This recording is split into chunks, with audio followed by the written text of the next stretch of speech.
another Final Fantasy XIV: A Realm Reborn post-game stream. Alright, so I've already done quite a bit of post-game. I'm towards the end of it.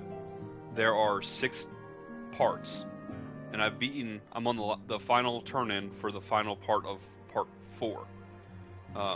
5 and 6 are Before the Fall Part 1 and Before the Fall Part 2. So, to speed everybody up, now, if you don't want to hear what happened in Parts 1, 2, 3, and 4, go ahead and end the stream or skip ahead about 5 minutes, and then you should see what's going to happen next. Okay, so far in post-game, there's been quite a few things that have happened. The first thing is, Alfino went to Minfilia about moving the base. Okay, he wasn't sure exactly where he should move it, but he had a couple ideas. We ended up moving to Mordona, the Rising Stones. So we went from Waking Sands to Rising Stones. Afterwards, a few things happened. I think the biggest thing was Alfino formed the Crystal Braves. The Crystal Braves is the Scion's military branch, and they are made up of people from all 3 of the Grand Companies. His second in command, Ilberd, I think is his name. He is friends with Raubon from back during the war with the Empire. So, like, pre-Cataclysm, or Calamity, rather. And he fought, like, in Alamiga. You know, Raubon's the Bull of Alamiga. There are quite a few warriors from Alamiga that are here in Eorzea that have ran away from the Empire and hiding out here and doing different things. Well, they are 2 of them. Very powerful warriors. He became the second in command. The only person that outranks him within the Crystal Braves is Alfino. And of course, the main Scions, I would assume, all outrank him technically, but they're not really part of the group. They found out there was a traitor, like, right away, in the Crystal Braves, like, literally right away. And they realized that the traitor had something to do with the Garleans, and we had to then figure out who it was, hunt them down, and catch them. They were known as the Ivy. It was a Garlean in the, dressing up like a elf. And we captured them. Let's see. There was an arc where we had to go and hunt down Leviathan. There was an arc where we had to go and hunt down Ramza, or whatever his name is, the lightning guy. And then Shiva. So the Shiva is actually kind of wish I had recorded that. The forming of the Crystal Brave is kind of important. That would have been a 5-minute video. The hunting down of Ivy, kind of important. And then Frozen Heart. No, Icy Heart? Frozen Heart? Something like that. She shows up. It's an elf. White hair. She actually takes the form of Shiva. So she allows Shiva to, like, possess her body. She is part of the Drake people, the Dragonians. Basically the Ishgard's enemy.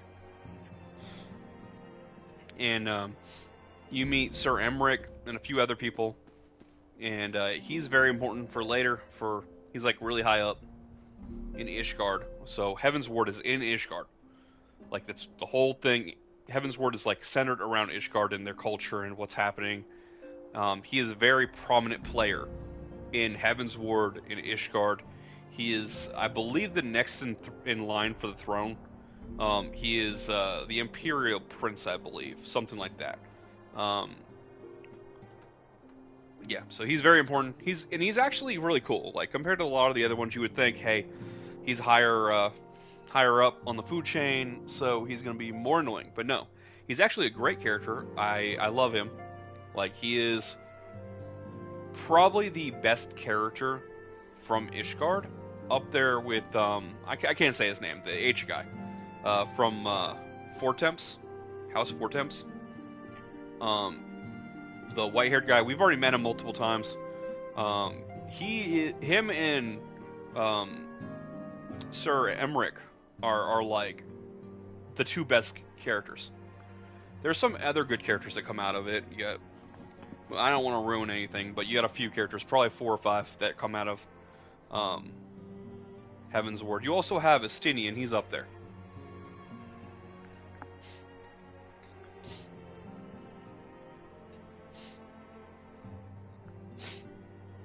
Getting back on subject. The Ascians attacked the Waking Sands before we moved.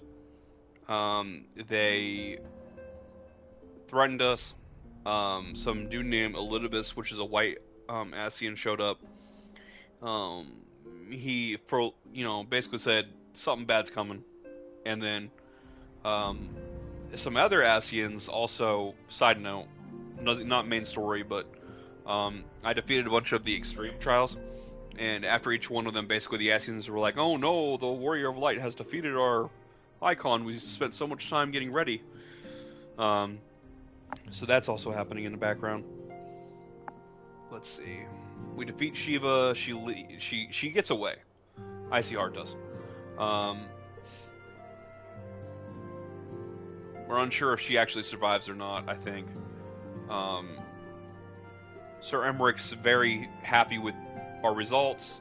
He goes back to Ishgard and invites us to come and meet him there.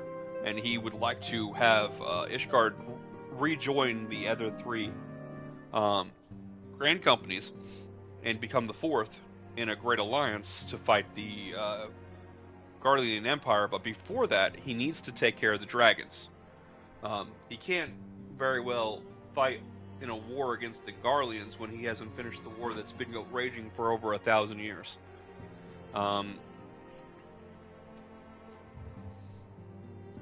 Especially now that the dragons are definitely on the moon. So he's basically saying he's willing to join if we help him defeat the dragons. Some Domen, the Japanese people, some Domans show up looking for a place to stay. All 3 of the Grand Companies turned them down for different reasons. Uldan, the queen, Nanamo, Queen of Uu, really wanted to let them in. But the Monetists, because they care about money and nothing else, would not let them in. And the funny thing is, the Domans are, they have some crafters and everything, but their main thing is they're warriors. So it's not a big deal to let warriors in if they're going to join your military.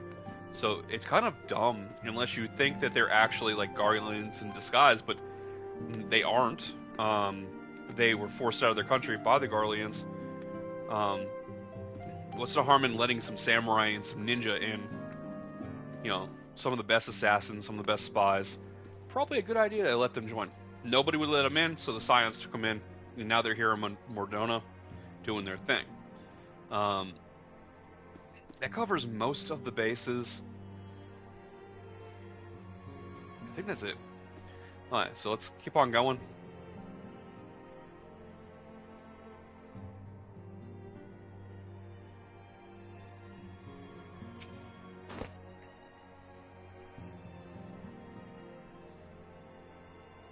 Welcome back, my friend. I have already received word from Alfino. To think that Flame Marshal Huayu was the Garlean agent. I know not what to say. Together with Robon, Eline lent us much-needed aid at the time of our Order's founding. She was particularly passionate about the need to tackle the primal threat. When we discussed the subject, her eyes fairly shone with determination. Whatever else she may have been, I choose to believe that it was her true self with whom I spoke then. But now is not the time to dwell on such matters. I have an important announcement to make regarding our effort to defeat the Ascians. We shall begin as soon as everyone is assembled. Oh yeah, somebody new showed up. Moonbrina. There she is, blue. My thanks for coming, friends. Moonbreeder, the floor is yours. By now, I'm sure you're all familiar with white auracite, the miraculous material that'll allow us to capture Ascian souls. Back at Snowcloak, we verified its ability to absorb vast amounts of ether. Alas, it leaves something to be desired in the area of stability. The stone can only store ether for a short while before expelling its contents. In addition to auracite's inherent limitations, we must needs be wary of our enemy's strength. Our foe draweth upon an infinite wellspring of power. Even should we succeed in entrapping him, the stone will not long contain his wrath. Meaning that, if we want to kill the swine, we'll have to be quick about it. 'Tis our belief that an Ascian soul may be permanently undone, if smitten by a sufficiently concentrated burst of pure ether. The only trouble is, we can't say for sure how concentrated the burst needs to be. Without knowing how much ether an Ascian soul is composed of, we're basically guessing. Our sole clue lieth in thy struggle with La Hebrea. During that encounter, Heidelin bid you forge what she called a Blade of Light, a weapon which took the form of a luminous stream of energy.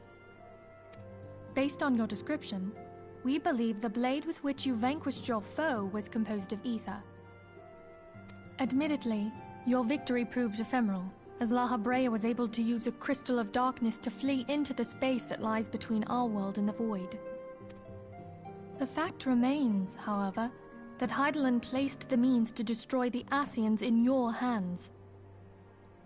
Be that as it may, it would be unwise to assume that she will do the same when we next encounter such a foe. Quite so, my lady.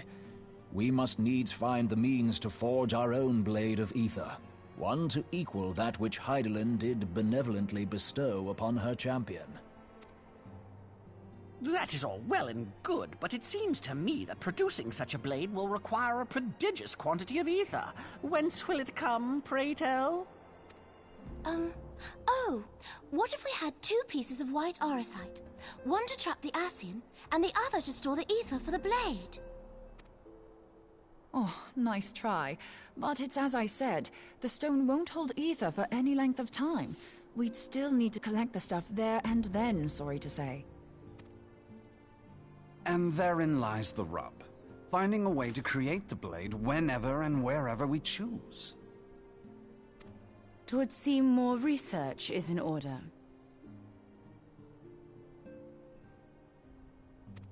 I'm going to linger a while, perform a few more tests on the auracite. And I could do with some help. Urianger, why don't you lend me a hand? Mine apologies, but I am required at the Waking Sand. Lady Minfilia hath given me sole charge of the premises.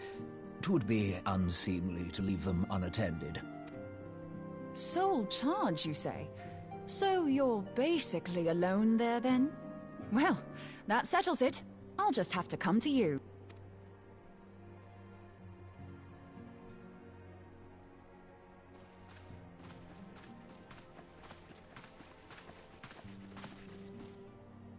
While you were afield, word arrived from the Sharlayan motherland. You will recall that a survey party was dispatched to investigate the incident at the Isle of Vow. What they discovered was troubling, to say the least. According to the report, the Isle has been erased from existence. 'Twas as if a hole had been torn in the very fabric of reality. Aye, yet the mystery endeth not with the Isle's disappearance. It hath come to light that a number of scholars in various other locales were reported missing at a similar juncture. What's more, they all had something in common with the head of the students of Baldessian.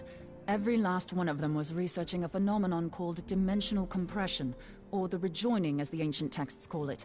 I'll be damned if that's a coincidence. All indications suggest Ascian involvement, but I sense that a force greater still is at work. The entity the Dark Beings call the One True God. Zodiac. We must pray that my dear friend Kryl regains consciousness soon. If she bore witness to the Isle of Val's final moments, she may be able to shed some light on this mystery.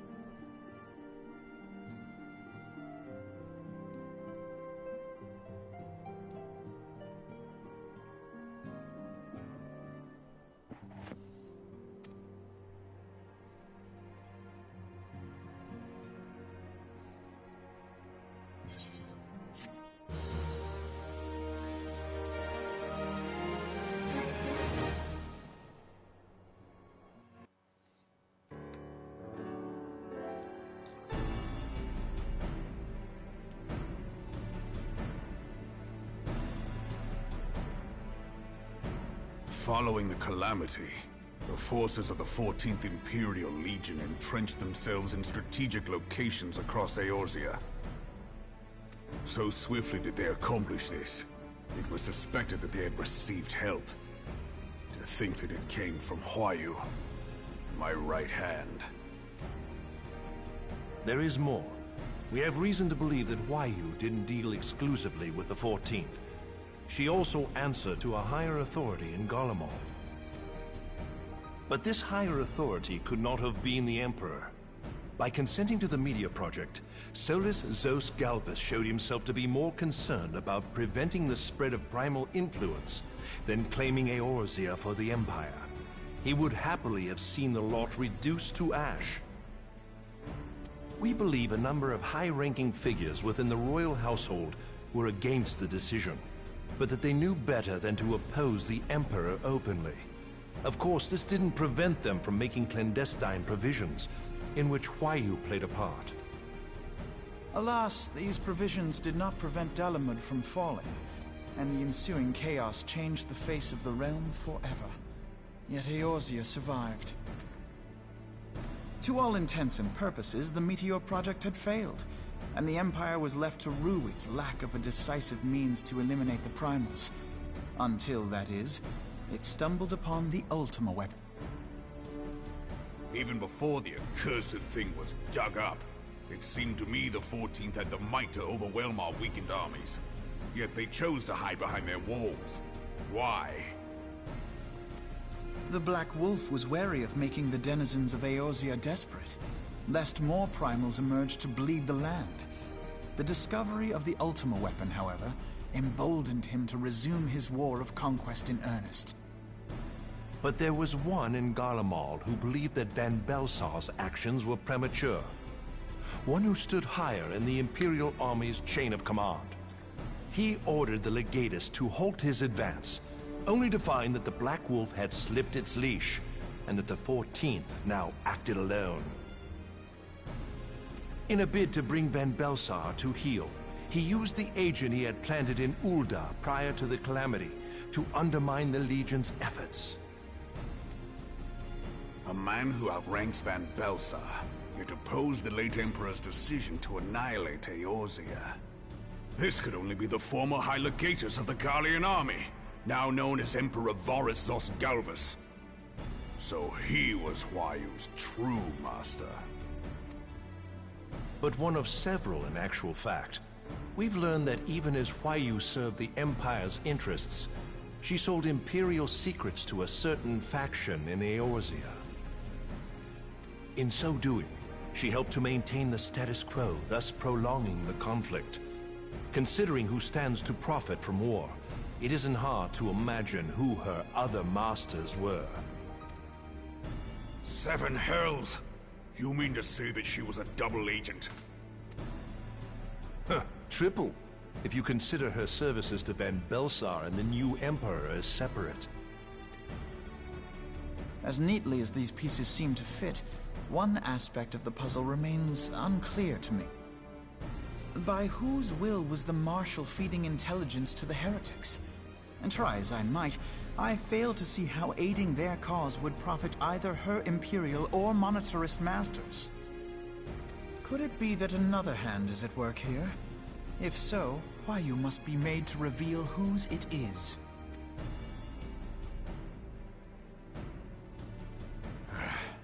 Not only have I lost a trusted friend, now I must interrogate her as a stranger. Not a pleasant task, I grant you, but a necessary one. Unless we weed out the ivy, root, stalk, and stem, it will simply grow back. I know that full well. Those closest to Hua Yu have already been detained, and I will question them alongside her. General, pray keep in mind that there may be unwitting abettors among them. All will be treated fairly. On that you have my word. Those who are innocent have no cause to fear. You have ever been a friend of truth, General. I hope the unpleasant task of weeding out falsehood will not detain you too long. Though it be for the sake of Eorzea, doubting one's comrades is poison to the soul. And with that, I take my leave. To the soul.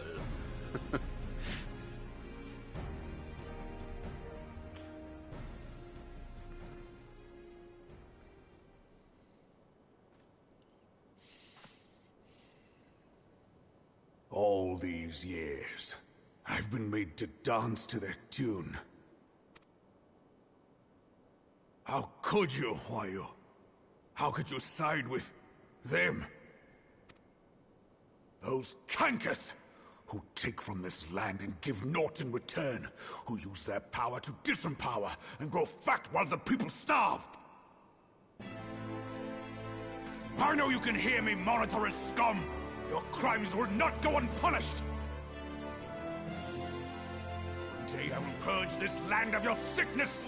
Before the eyes of the 12, I swear it!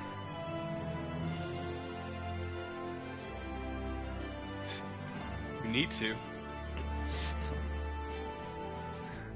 If I come to the office, we only have one headset between us.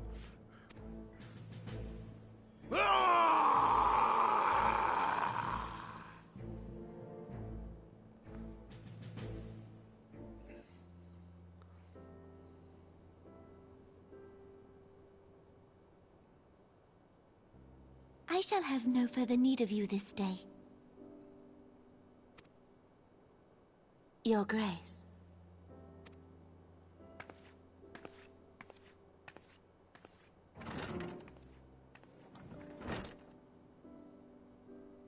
I fear that not even mine own chambers shall remain private for long.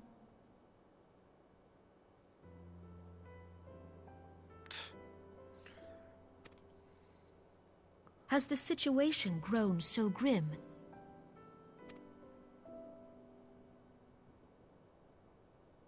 Ever since he proposed the Cartiner Reclamation Bill, Teleji Adeleji has risen to greater prominence upon the backs of impoverished refugees.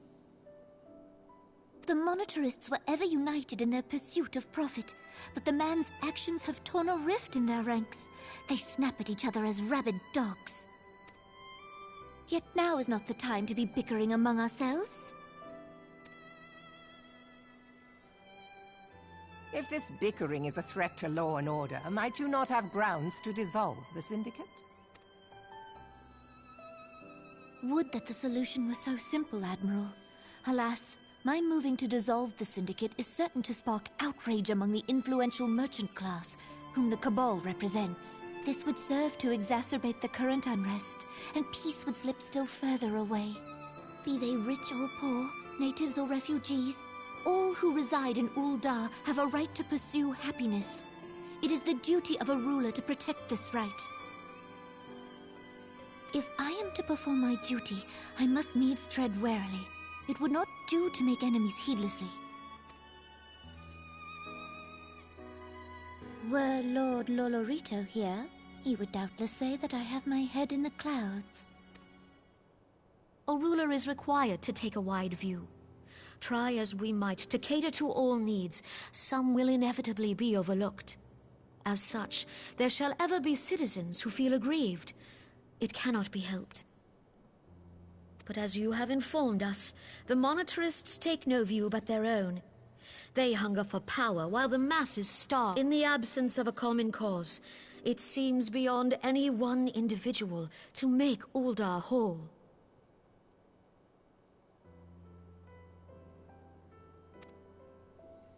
And the presence of a Garlean agent within the immortal flames only makes matters worse. Even accounting for Uldar's historic reliance upon mercenaries, such a grievous breach of security is unprecedented. I fear this business will provide the Monitorists with a rod to beat Rauban.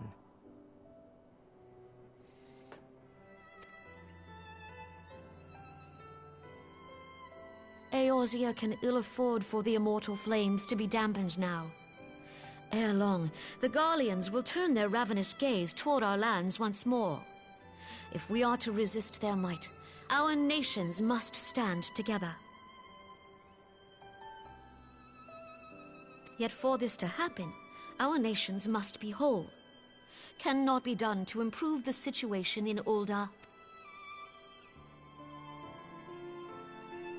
The true wealth of Uldar lies in the health, happiness, and hopes of her citizens. Alas, the citizens shall never know these things, so long as their lives are ruled by the ambitions of the few.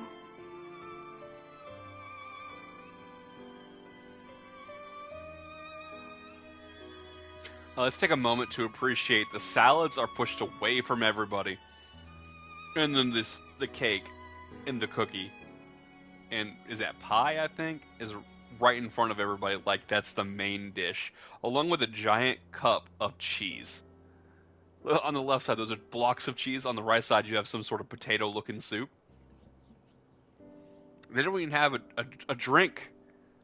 Like, they have soup, cheese, desserts, and then the salads that no one's gonna touch.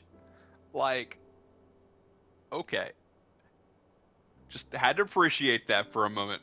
Time to move on. The Monitorists claim to represent the best interests of the people, but in sooth they desire only to manipulate them for their own selfish ends.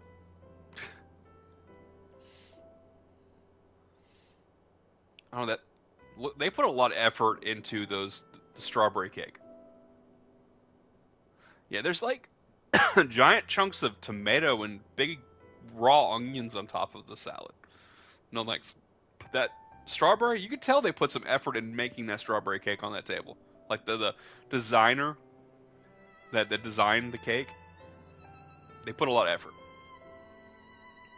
Now the quiche or apple pie or whatever that is over there, can't even tell if it's quiche or apple pie or pineapple upside down cake. I don't know. For the government to serve the people, it must be formed of the people. For Uldar to move forward, it is not only the Syndicate that must be dissolved. Nay, you jest. My friends, it was for no other reason than to make known to you mine intent that I requested your presence here. When I make my declaration to the people, chaos shall inevitably ensue. As the last monarch in the line of Ul, I make unto you this request. Help Rauban to preserve order and protect the people. Forsake them, and you forsake yourselves. For a strong Eorzea will ever have need of a strong Uldar.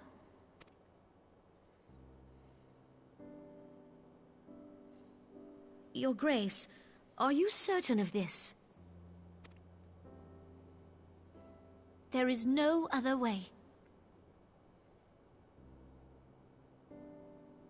When the time is ripe, the nation shall become a true republic. Both royalists and monitorists shall cease to be. Uldar will no longer belong to kings or queens or merchant princes, but to her people.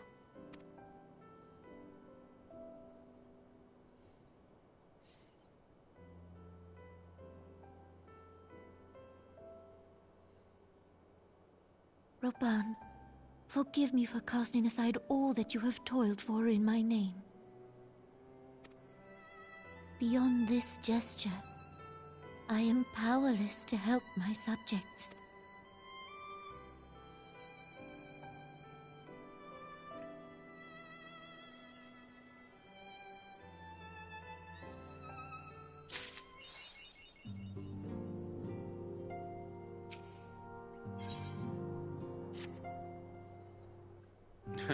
intentions. What did they pave? The road to where?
Where's High Bridge? Ah, okay. High Bridge is that big bridge. Clever naming scheme.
Onwards and upwards.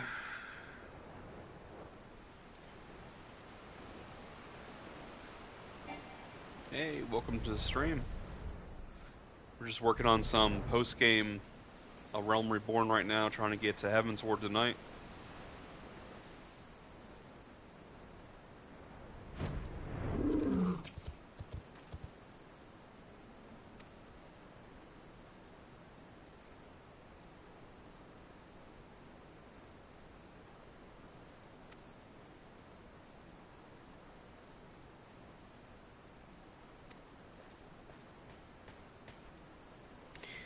Yeah, a lot of my Final Fantasy XIV streams are going to be story related. I do some other stuff every once in a while.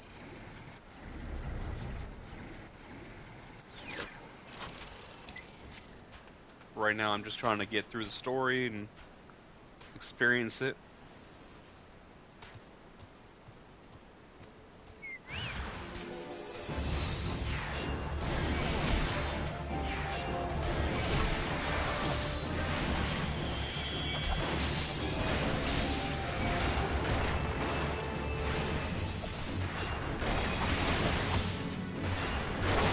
Yeah, I gotta catch up. You started like a month ahead of me, didn't you?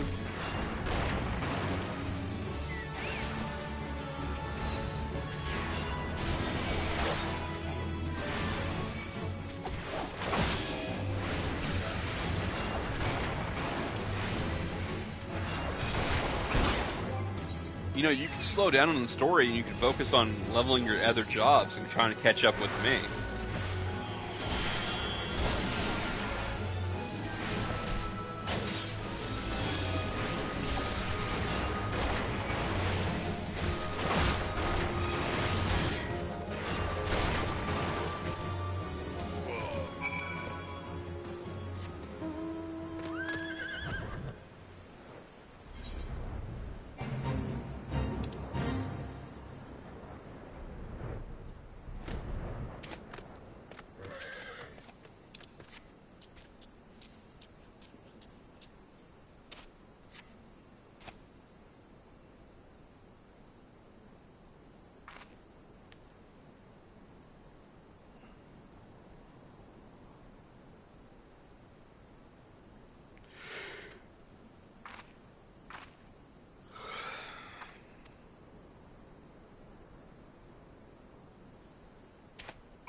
I should have gone to the gas station and got myself an energy drink.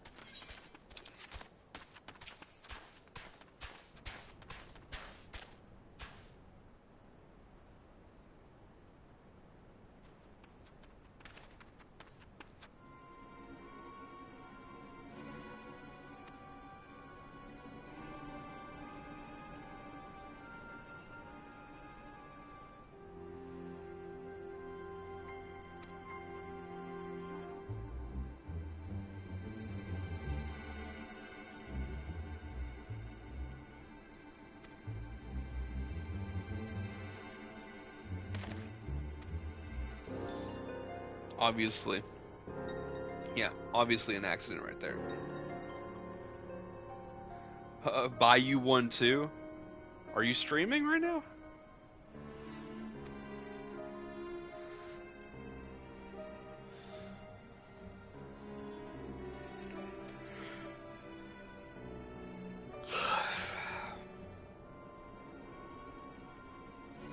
Okay. This should be the other way around. You buy me one.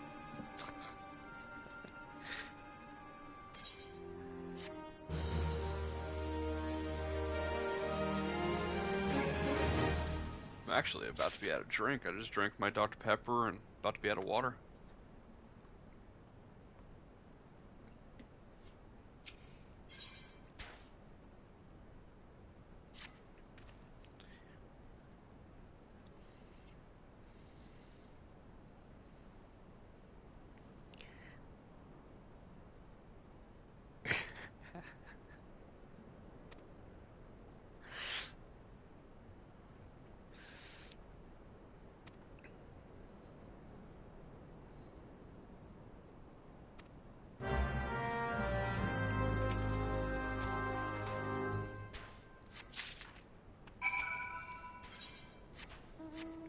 Since you just did this, what do you think? I got about 3 hours left to post game.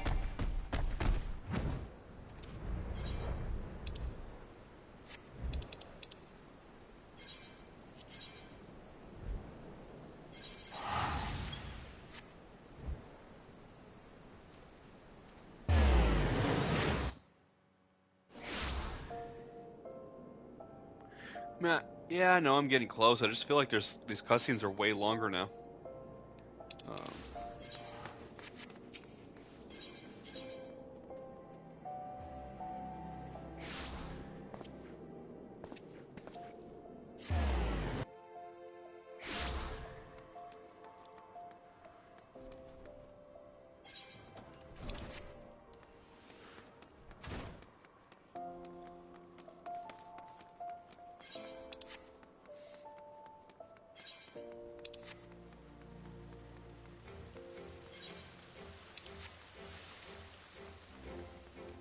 Can't wait. Once I get to Heaven's Ward, I'll get my last 3 classes.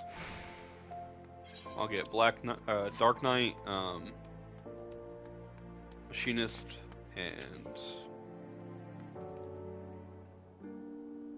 Astrologian.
That jack-o'-lantern right there looks very sad. Wow. And it was actually in the cutscene. That little scene right there, jack-o'-lantern was in it.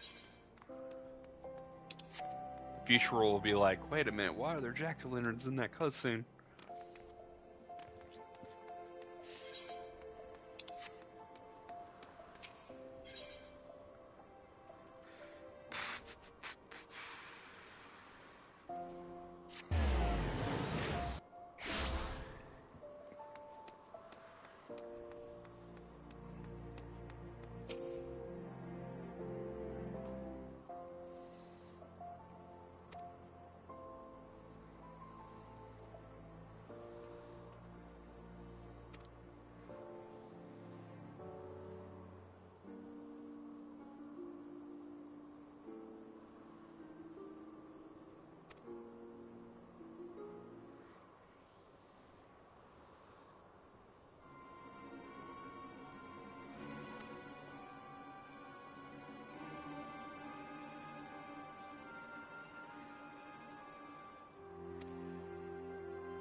But I made this one free.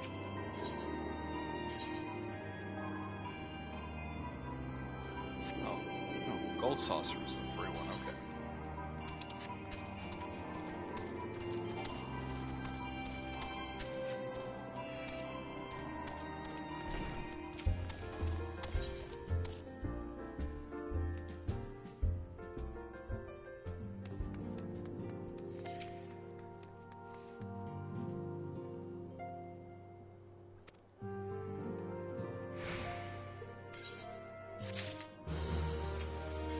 Nice.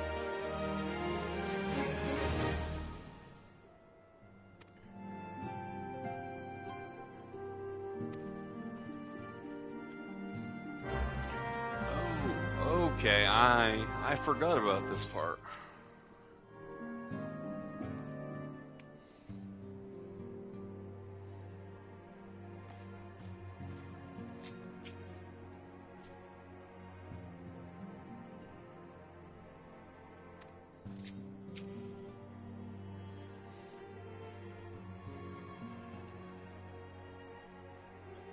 We have a guest from Ishgard who wishes to speak with you. I believe the two of you have met. We have. I had hoped to speak with Commander Leveilleur as well, but I cannot afford to wait any longer. The Lord Commander sent me hither to request your aid in a matter of grave import. You see now why I had Tataru summon you. Now that we're all assembled, perhaps you would be good enough to elaborate on the nature of the matter which brought you to us. The Observatorium's astrologians have sounded the alarm. Last night, the Dragonstar burned with an intensity not seen in 15 summers. Not since the Dravanians engaged the Empire in the Battle of Silvertear Skies. The northern sky doth burn full bright upon the Wormlord's call. The red behemoth beckoneth, and flame consumeth all. The old Curthan rhyme, aye. The brightening of the Dragonstar is said to accompany the roar of a great worm. The astrologians believe that it was Midgard Soma himself who cried out on this occasion. After an absence of centuries, the King of Kings did return to lead his kind against the might of Garlemald. Only to fall in his duel with the Agrius, proud flagship of the Gallian fleet. Devoid of life, his corpse remaineth entwined about the Magitech monstrosity even unto this day. Urianger has the right of it. Whatever this alteration in the Dragonstar portends, the Great Worm has shown no sign of life. Tataru, have the Domans reported aught out of the ordinary?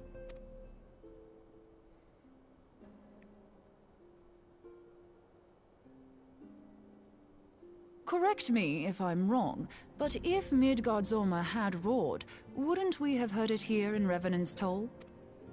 Roar is but a figure of speech. Dravanians can communicate in ways beyond our ken. It is for this very reason that we are forced to look for signs in the heavens. We cannot say with any confidence that a great worm roared at all. Only by directly examining the Keeper of the Lake can we be certain. However, it will take too long to gain the Holy See's approval to dispatch the Temple Knights. Therefore, Sir Emric would entrust this task to you. Do you accept? We knew you would not disappoint us. Now, if you would excuse me, I must return and assist the Lord Commander. We have precious little time to prepare. To prepare for what, pray tell? When a great worm roars, his brethren cannot choose but answer. We prepare for battle.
I actually like this dungeon.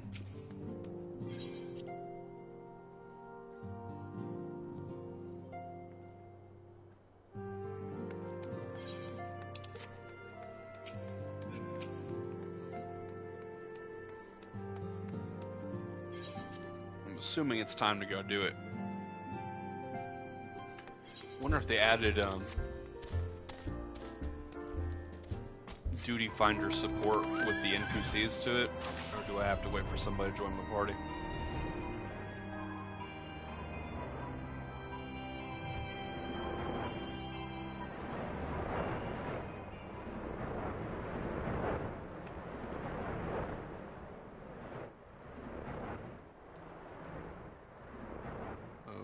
Okay.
Who do I want to use?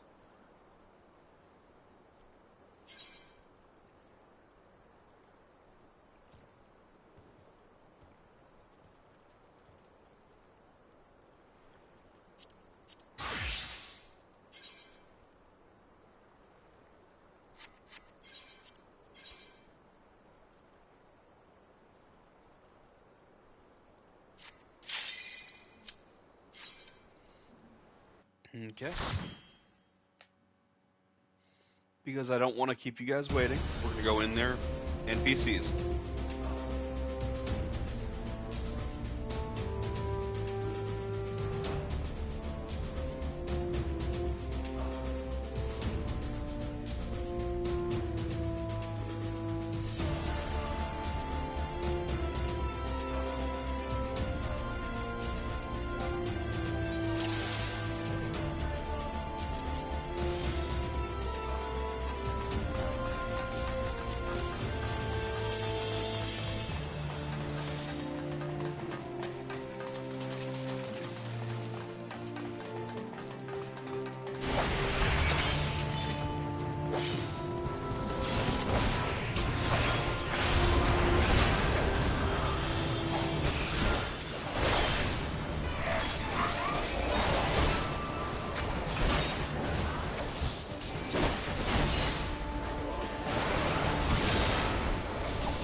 it's worth some seals, or I can rank up my synchronize with that.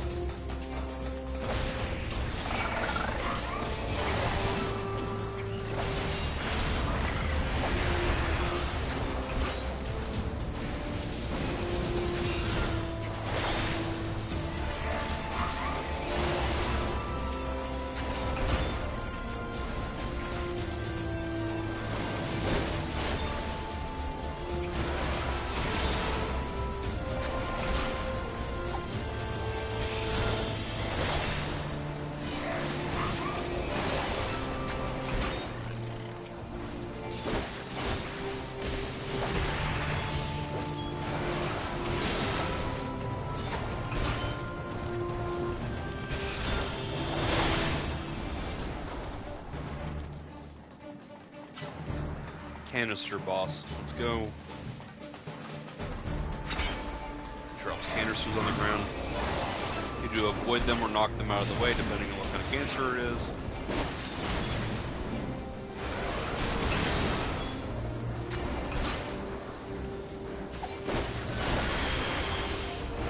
Quite useful being able to do a circular AoE here, which I don't have.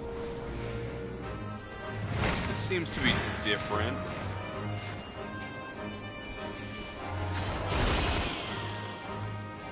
Now we need to avoid the red colored ones.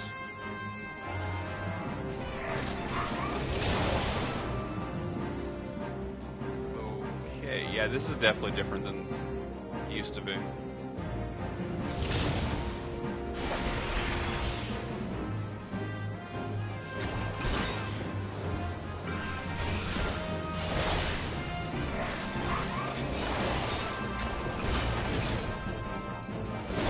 They hit the ground and you just knock them to the edge, and then it would purposely, the boss would purposely target one of the enemy, or one of the canisters.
Less thinking involved with that one, I think. I guess actually more thinking for most people. Before it would be like your tank, if you had a paladin, would just AoE attack the canisters to knock them into the walls.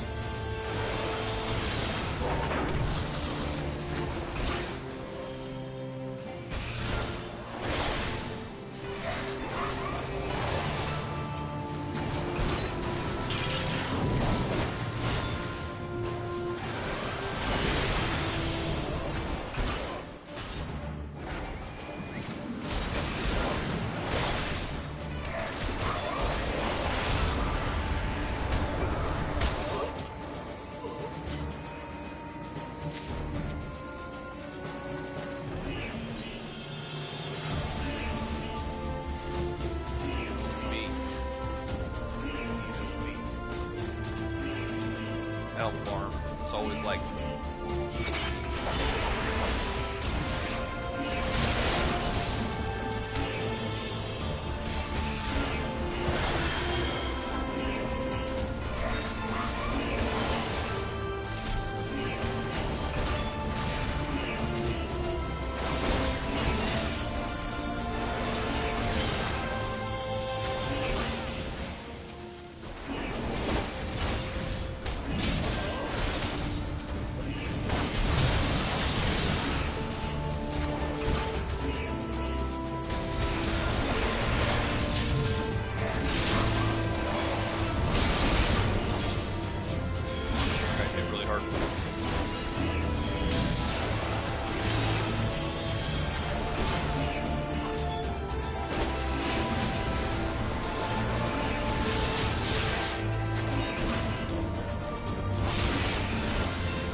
These walls make you slow down.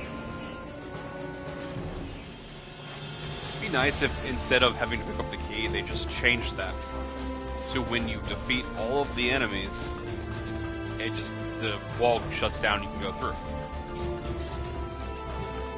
I mean, it's already slowing you down. You don't need to be slowed down even more than that.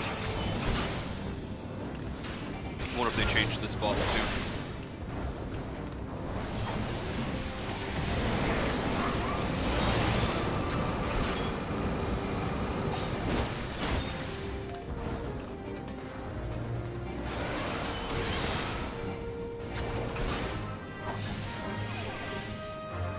Oh wait, you used to chase somebody.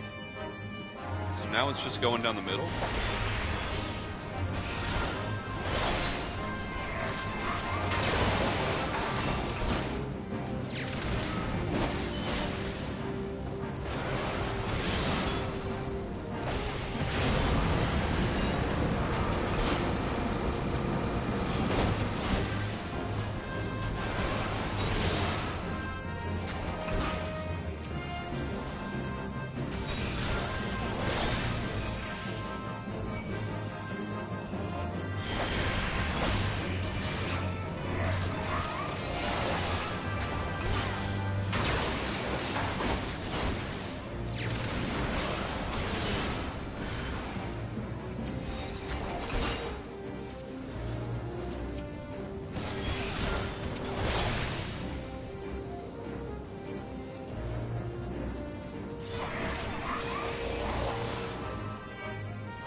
That definitely changed. The part where it has the circles of fire on the ground, it used to mark one person and chase them, and you had to get on the edge and run away from it, and you should use your sprint during that time frame.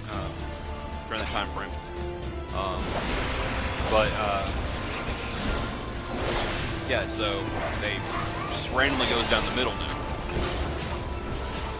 instead of chasing one person. So if you just stay out of the middle, ranged, you have a very easy fight.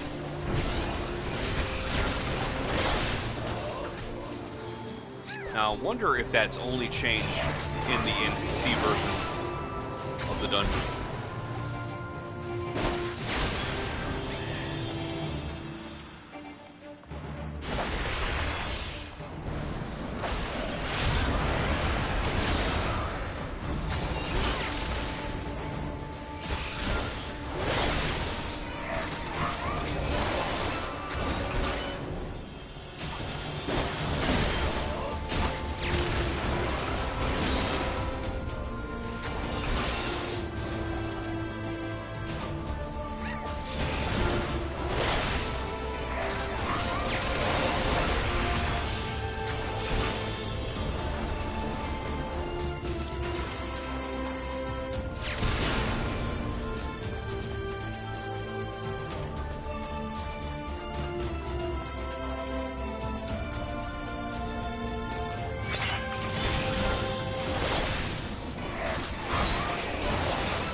Let's go.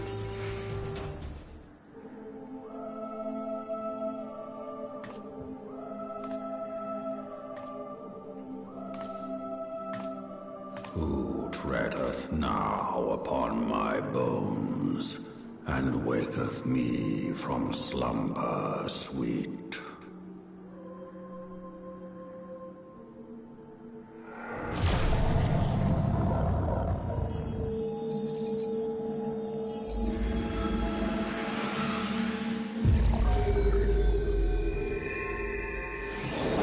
Thou hast forgotten the face of thy lord.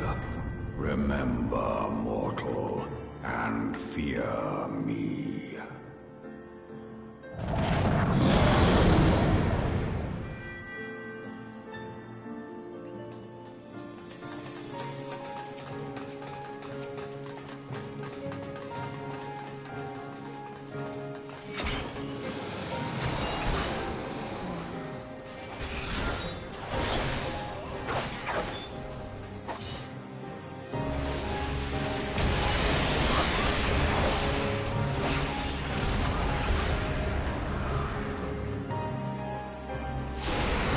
They actually mark the ground now, that's great.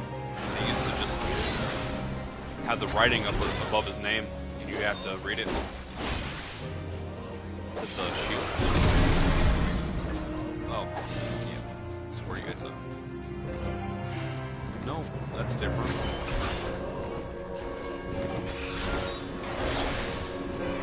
I think you fought both of them.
By her gifts hast thou earned a moment's reprieve.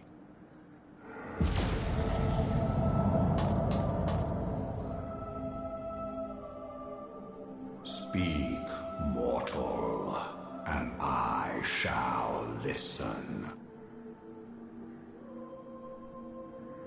Guided by a star.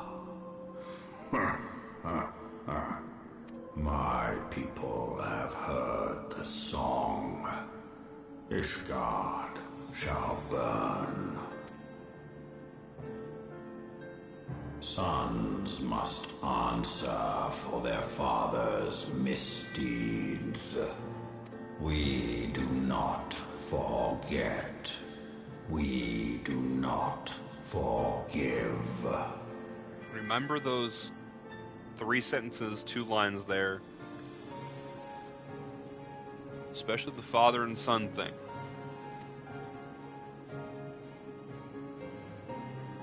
Seven children did I sire. One now singeth of retribution. I rise to join in the chorus. Thou art powerless to silence us, mortal. Yet thou shalt not live to labor in vain. Thy reprieve is at an end.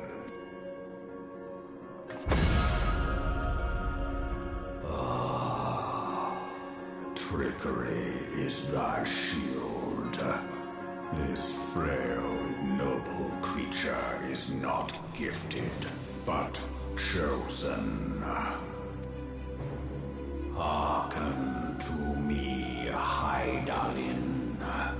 I remember, and I consent. Fear not, mortal.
Mayhap thou thinkest me an oath breaker. Thou art mistaken.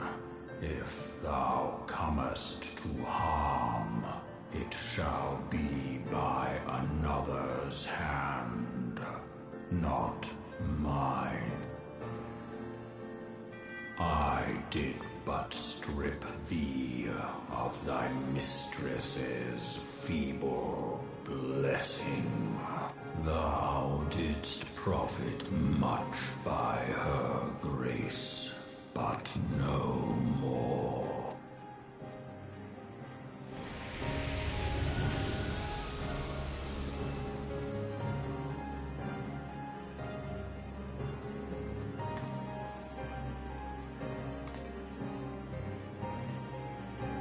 The covenant binds me to thee. shall watch, listen, and wait. Fight and struggle, if it be thy will. Man hath ever coveted that which lieth beyond his grasp.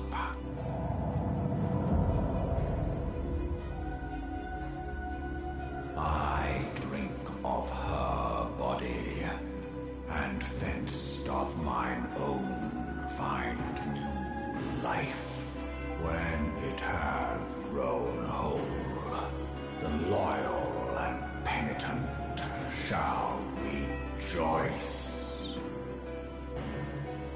The dragon song heraldeth our beginning and an end.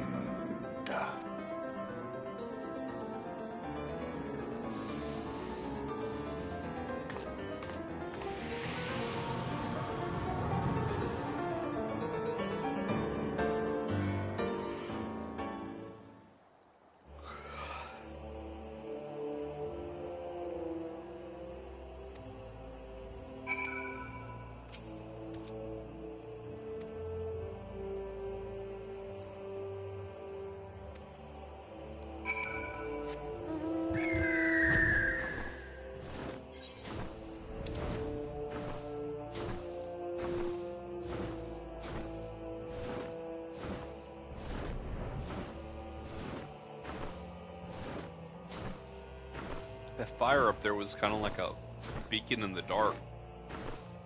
Allowed me to see where the city was.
My friend, I can scarce believe it.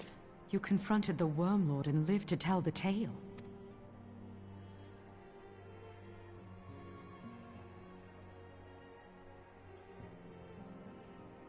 I give thanks to Helone for your preservation.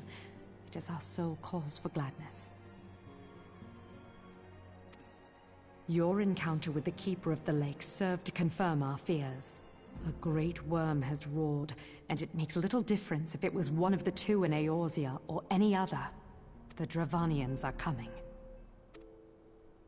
I am told that Ishgard has magical defenses against Dravanian attack, though I am not privy to their exact nature. Will they be enough to repel a massive force? Ishgard has weathered countless assaults over centuries. This will be no different. And now that you have confirmed the threat, none can ignore the Lord Commander's calls for the wards to be strengthened. I dare not presume to speak for him, but I expect the Lord Commander would sing your praises. I must away, but we shall meet again soon.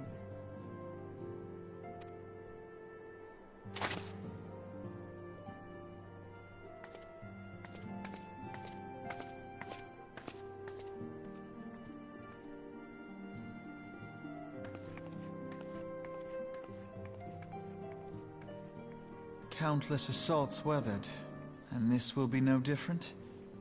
Why am I not convinced?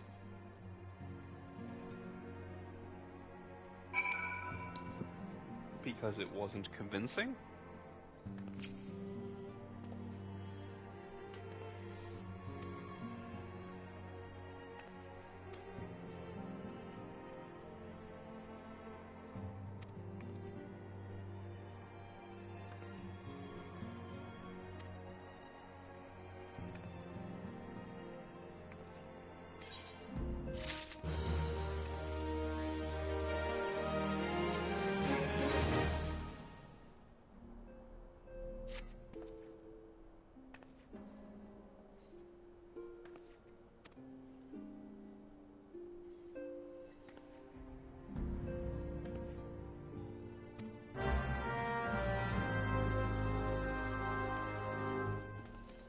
It's Brita.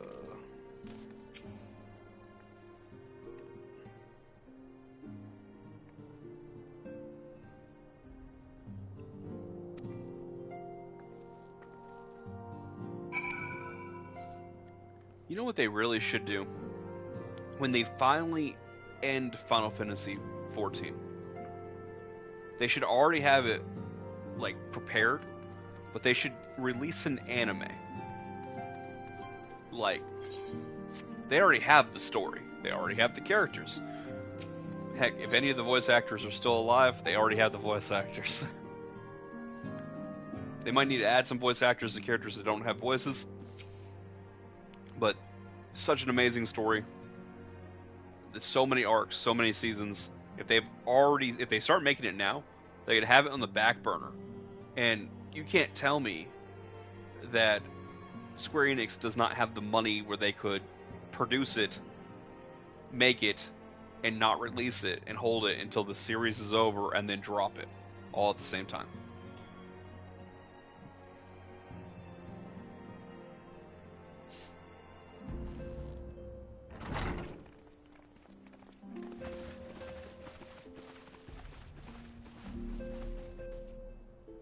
Now that everything's calmed down a bit, relatively speaking, I mean, I thought it might be a good time to share our progress on the weapon. I believe we're on the verge of a breakthrough. Well, don't keep us all in suspense.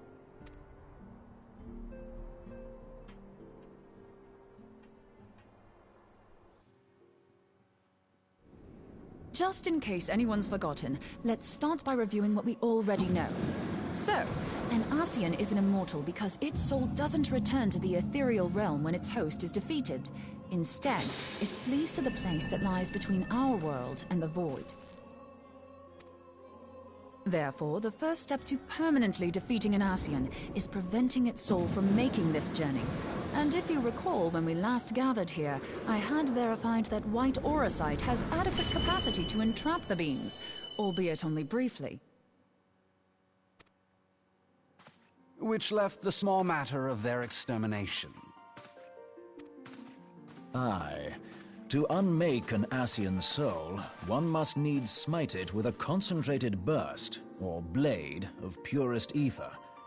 However, we wanted for both the data and the means to forge such a weapon. Short of experimenting on an actual Ascian, you see, there's no way to gauge how much ether its soul is made of. As such, we don't know what etheric density our blade needs to have in order for it to work. So we'll just have to make the densest blade we can and hope for the best. Though that would require a lot of ether. Hang on a minute! Why didn't we think of this before? White aurosite can hold an absolute heap of ether, can't it? Please tell me you're joking. God's sakes, Ida. I feel as though I'm reliving the same scene over and over with you. How many times do you need to be told that white aurosite cannot store ether for long periods? Being intangible matter, ether is given to dispersion. Only in its crystallized form is it a stable source of energy. I will test you later on this, so see to it you do not forget. Right, yes. It's all coming back to me. So our hopes rest on good old crystals again, do they? While they are certainly reliable, they leave something to be desired in the area of portability. Indeed. I am reminded of the quantity of corrupted crystals required to thwart Leviathan, and the extraordinary lengths to which the Lamentsons went to transport them.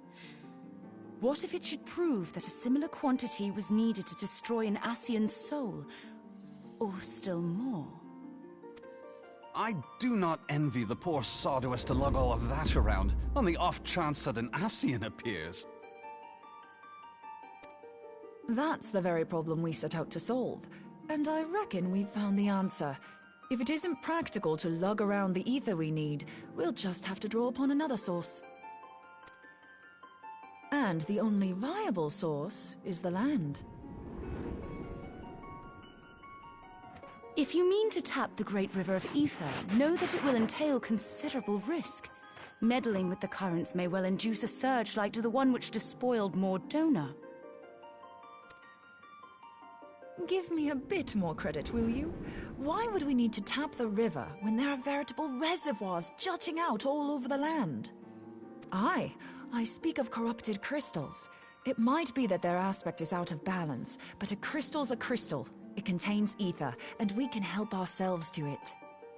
While corrupted crystals are indeed abundant, there is no guarantee that they will be in close proximity at a crucial moment. But what if we don't need them to be? What if we could tap their power from afar? A malm away, say? If we could do that, we'd have ready access to ether aplenty in almost every corner of Eorzea.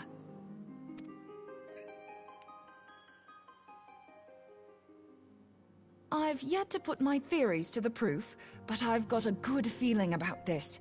If no one has any objections, I'd like to see where this avenue leads. If you think it worth your while, you have my blessing. But tell us, what are your theories? I, for one, am most eager to understand the process, however vaguely. I thought you might say that, but no one wants to listen to boring old theories all day, do they? I know I don't. So with your permission, I'd like to try something a bit more hands-on. I've already built an etheric siphon especially for this purpose, and I've been meaning to try it out. Thing is, the profusion of corrupted crystals in Mordona makes it something of a high-risk testing ground. If anything goes awry with the siphon, it would be better if it didn't happen within spitting distance of quite so much ether. Ideally, I need an isolated specimen. Does anyone know where I can find one? May I suggest northern Thanalan? There you will find corrupted crystals of middling size, standing a reasonable distance apart. Ideal for your needs, I should have thought. Oh, and if you do elect to visit the place, I should be much obliged if you would assist me in another matter while you are in the area. Has something happened? Movement has been observed at Castrum Meridianum. That's how you pronounce Castrum Meridionum? That was Meridian. During Operation Archon, the Alliance dealt the stronghold a heavy blow. Its facilities were extensively damaged, and its garrison reduced to a fraction of its former strength. Not long after our forces withdrew, however, their ranks were replenished by reinforcements from Castrum's Sentry. They now seek to rebuild, and to this end they have their sights set upon the ceruleum processing plant. Having lost the Empire's support, the 14th Legion lacks the resources to sustain itself.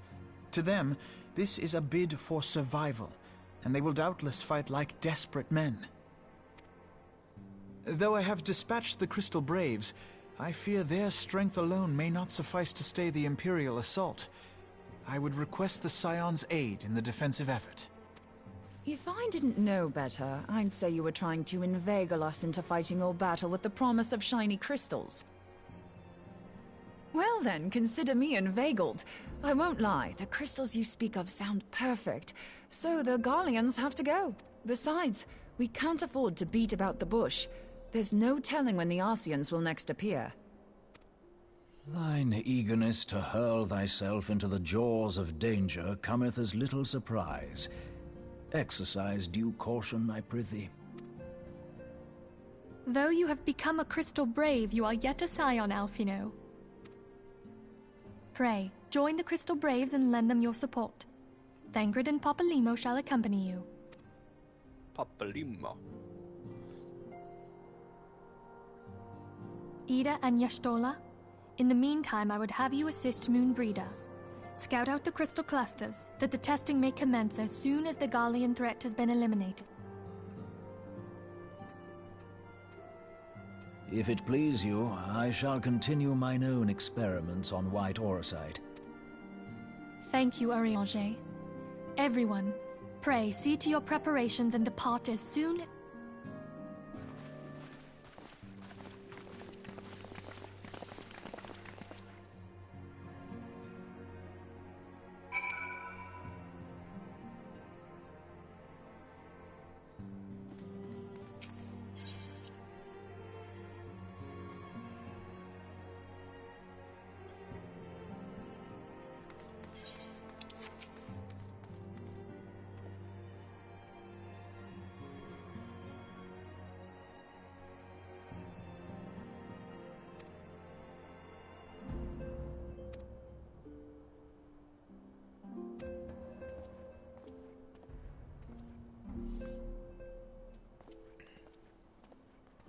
We go beat up the 14th again.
Alright, so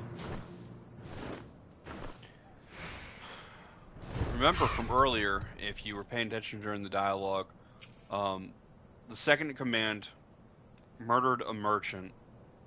Supposedly, the merchant drew a weapon, and one of his subordinates killed him, but I didn't see anybody else around. And the scene was investigated by Ryo, whatever his name is, R-I-O-L, and he doubted the story. And then Ilberd, the second in command, said he was doubting Ryo, so one of them is obviously going to be a second traitor. We already had one. We're going to have our second one probably. And the guy that's investigating right now says that the first and third units are the units that seem to be receiving the lion's share of the funds, and they keep on getting more and more fancy equipment on top of the money. So they're getting tons of money and new equipment, which seems to be the opposite of what is supposed to be going on. And this is the third unit. So if they really are traitors, this is the unit.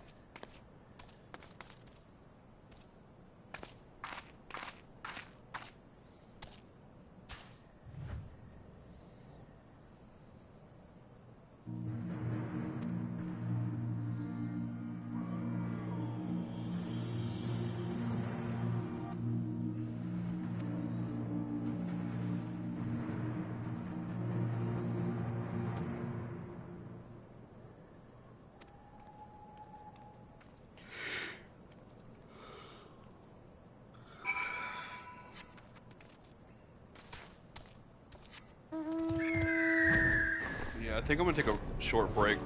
Turn this quest in, pick up the next one.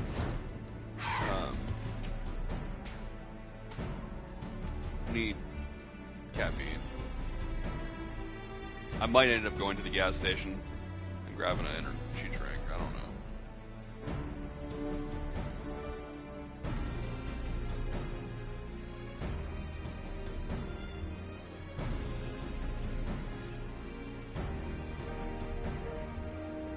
That name right there, Amigina.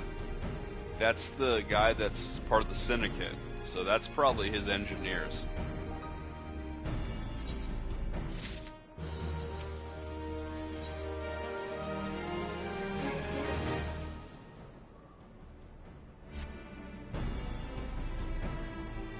I think we're about to get a trial.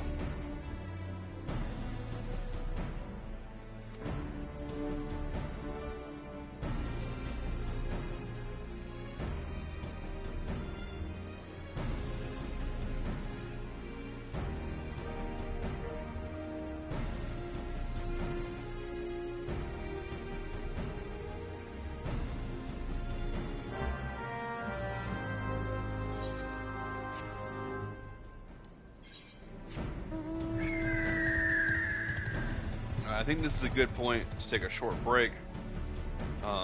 We are 25% of the way through, and we're 2 hours in. So going off that number, I have another 6 hours of streaming. I highly doubt I'm going to be doing 6 hours of streaming tonight, so there's a chance I don't finish the post-game tonight, going by the percentages and the amount of time I've already done. The amount of time. Now going off the quests that are left, we got this one, which is a trial, one more, and that's the end of part 1. And then part 2 is 1, 2, 3, 4, 5, 6, 7, 8, 9, 10, 11, 12, 13, 14, 15, 16 more quests. And it looks like there's a duty and a dungeon involved with those last couple. Alright. Well, I'm taking a break. Probably going to be like 10 minutes. Could be a little bit longer. So if you want to stick around, you can. Watch some anime or something while you wait. But as soon as you start seeing my character move around, you'll know that I'm back.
Okay, I'm back.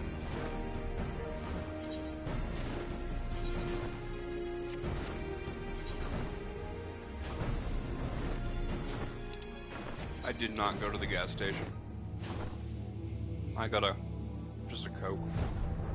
It's actually an off-brand Coke. And a bag of chips. And 3 Reese's. Hold on, I won't be a second.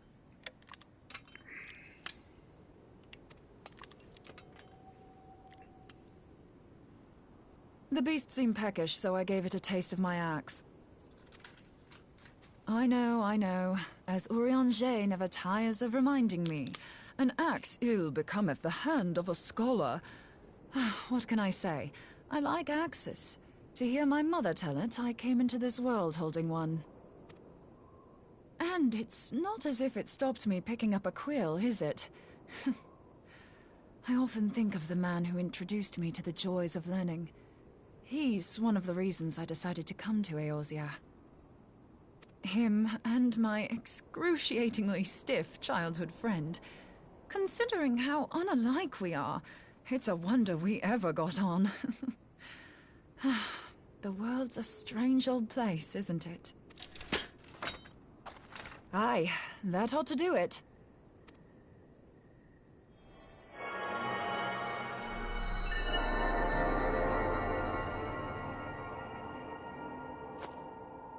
So far, so good. At these concentrations, it shouldn't matter too much if something goes awry. Just enough ether to make it interesting.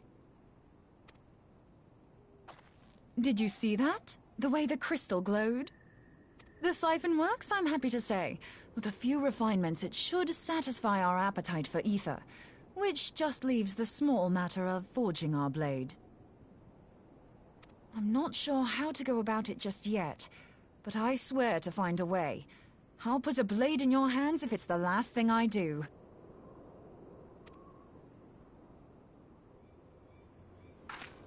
She senses me. A useful talent.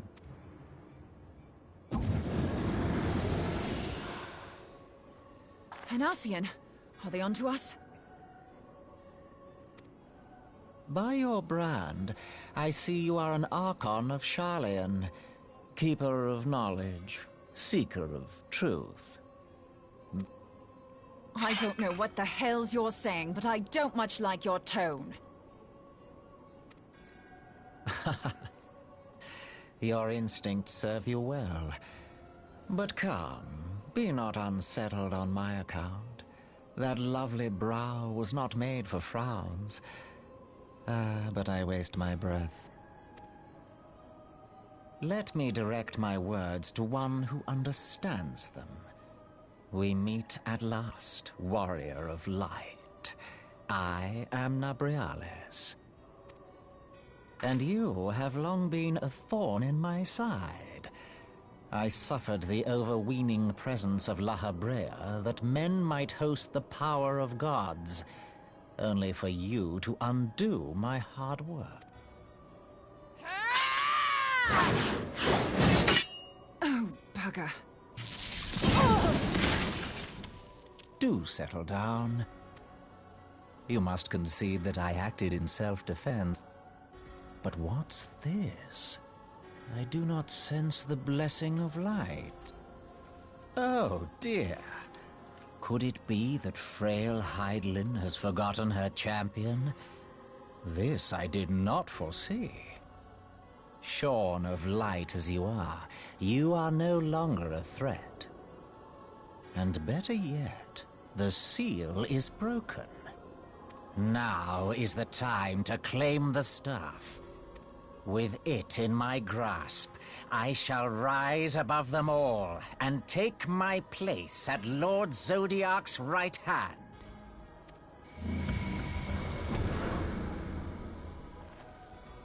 What did that bastard want with us? Nabriales, he calls himself. With charm like that, I'll bet he has maidens falling at his feet. Unconscious. But this staff... You say just talking about it had the bastard grinning like a brat on his name day. Must be quite a staff. Oh, gods.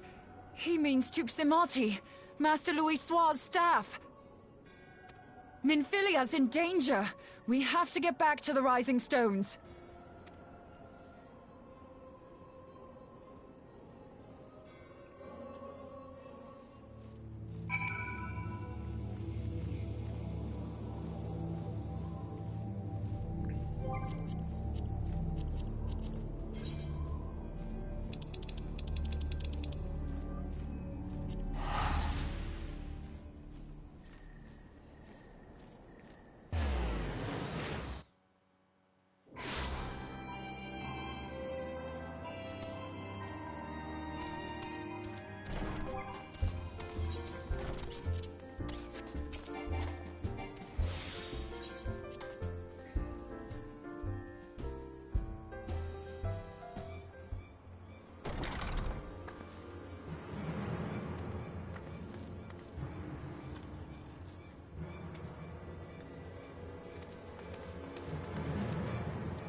Back to eating my chips.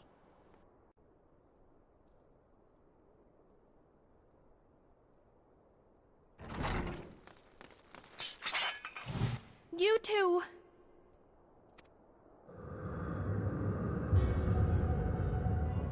So, you were able to divine my intent. What now, warrior of light? Ah, but that name is no longer fitting. You have become decidedly dull, and quite incapable of barring my entry. What do you mean? You truly do not know? Then I suppose it is only right that I enlighten you. The blessing of light kept you and your fellow meddlers safe. It was that which prevented my kind from entering your domain. My kind, I say, though it had no power over the likes of Elidibus and La Habrea. Being of this world, they could come and go as they please, while I could only look on. But I need look no longer. Now that the seal is gone, I mean to act. Unlike the others, I am not given to waiting. Rejoining? Then it was your doing. The Isle of Val, the scholars, all of it.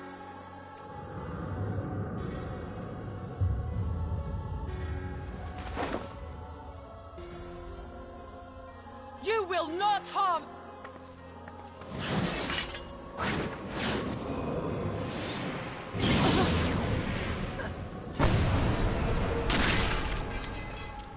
Moonbreeder! Why must you insist on forcing my hand? Did you learn nothing from our last meeting? Ah, but I forget. My words fall upon deaf ears. The staff is but a broken relic, a memorial to the departed. What possible use could you have for it?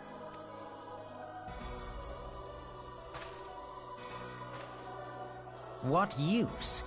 You mean to say that all this time you kept the key, never knowing what it was you possessed? The staff Tupsimati, or rather the stone tablet it bears, is host to a great power. Together with the horn, it can be used to draw vast quantities of ether from its bearer's surroundings. How else do you think Louis Soir was able to invoke the power of the 12 without making them an offering of crystals? Summoning requires not only prayer, but a profusion of ether. Even a child knows that. If I did not know before, you may be certain I do now. But above all, I know that we cannot allow the staff to fall into your hands. I will die before I let you take it. Insufferable woman. I would happily end your miserable life here and now. Alas, Elidibus would never let me hear the end of it. Very well. If you will not part with the staff, I will take you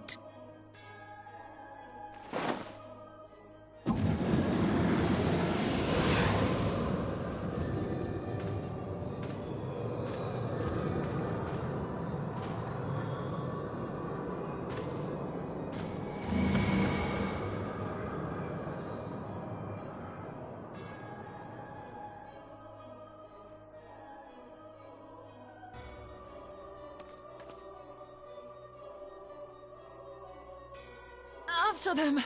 Quickly!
Okay, well, this is gonna probably be an issue.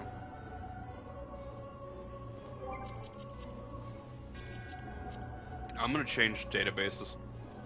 Hopefully the stream doesn't drop because of it.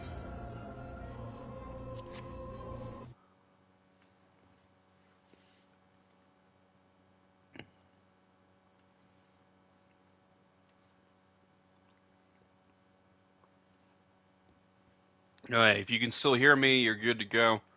I am visiting another data center. Let's go to Aether. It's normally pretty busy. Going to Cactois.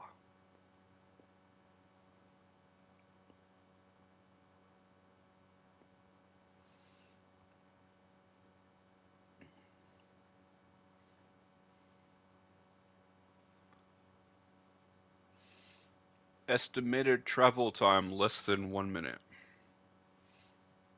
Hopefully get over there, and then hopefully, if I queue up for this dungeon, I find somebody. I mean trial. It is a trial, not a dungeon, which requires 8 people. 8 people.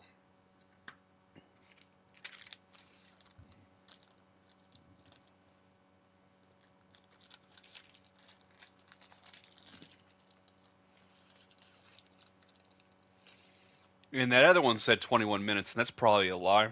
I mean, last time it said 30 minutes, and I was in queue for 2 hours, not 2 hours, 210 minutes.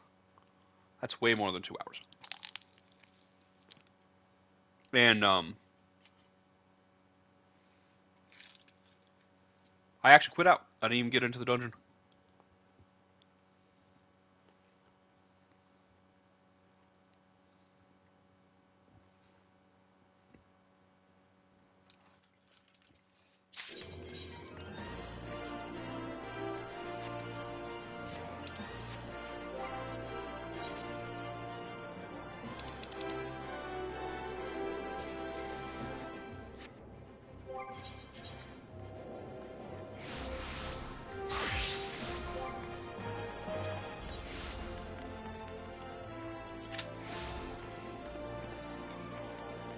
Less than 5 minutes. Let's go.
if I even get one person to queue up, I should speed things up.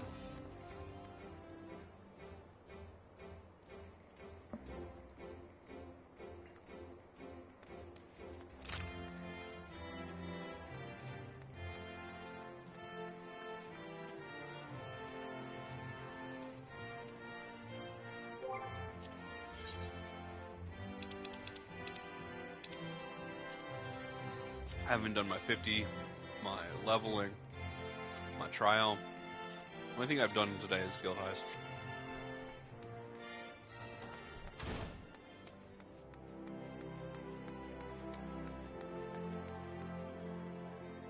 At this rate, I don't think I'm going to be able to get any of them done.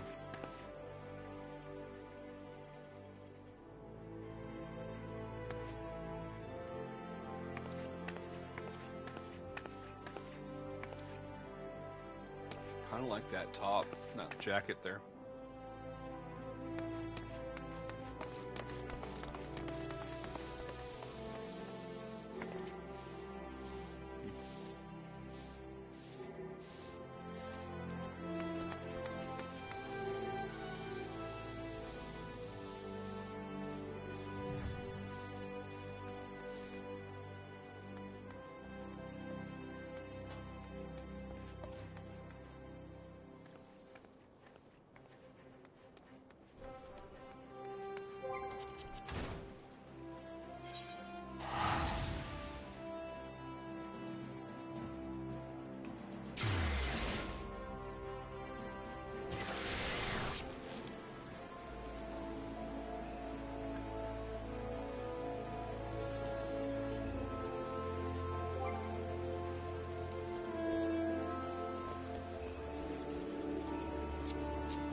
I got a minute. Might as well go and check out the squad. See if I sent. I don't think I sent them on a squadron mission.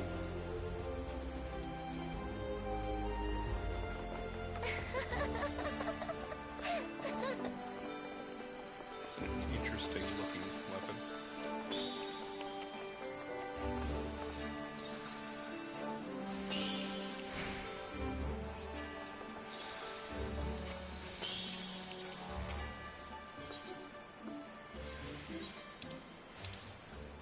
Oh yeah, one mirror. I can see if they have any of these for reasonable price.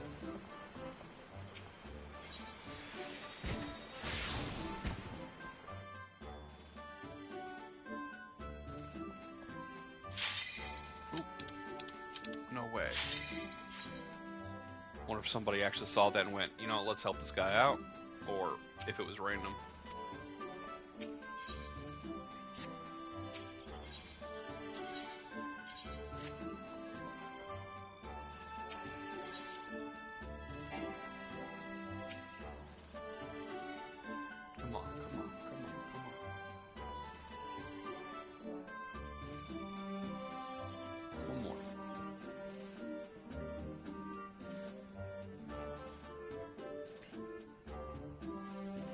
This is my squadron right here. You can send them on one mission per day. You can bring them to dungeons and do certain dungeons, and you could also make them work out 3 times a day to level them up.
stuff to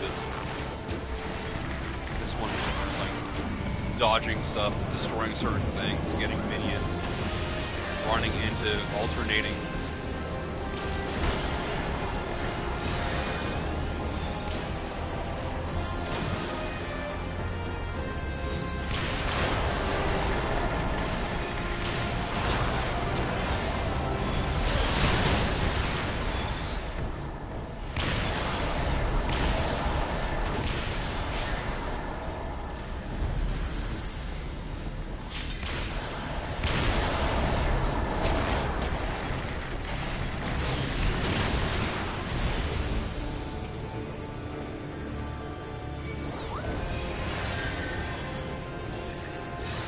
Supposed to alternate those blue and red balls.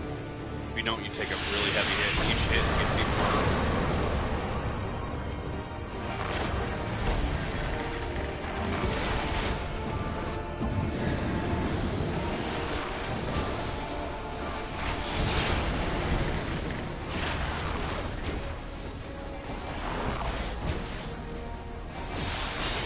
This is a hard-hitting move right there. You see triple. Double's bad, but triple will kill a tank.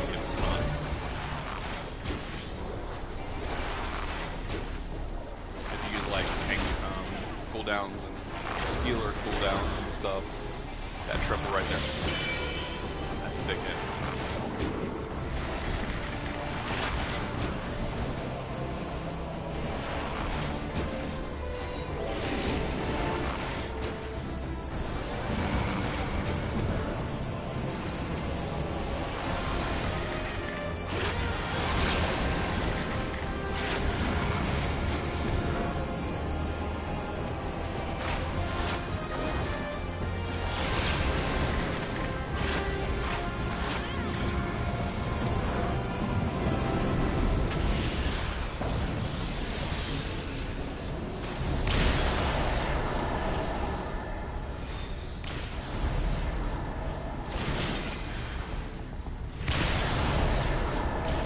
Alright, come on.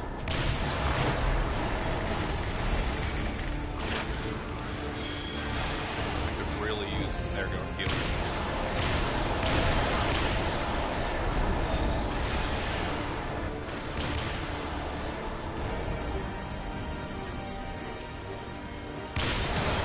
No. That hit me.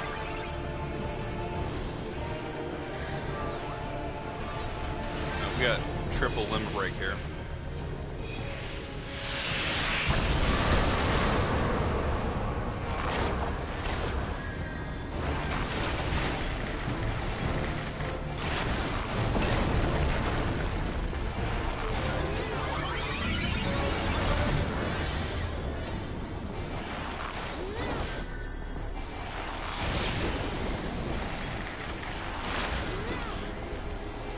We're about to get sunk into a different dimension.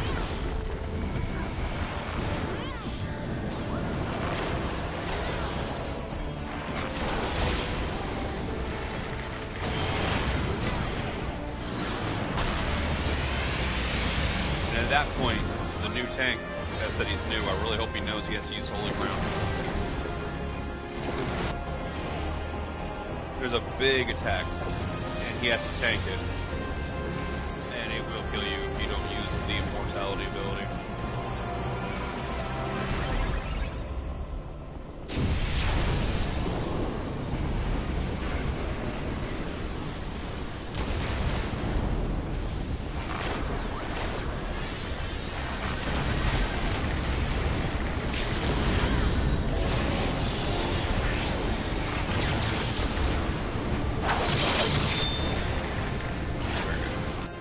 That's how you do it. A melee use their limb break. That's how you have to break through the fastest. You can do it.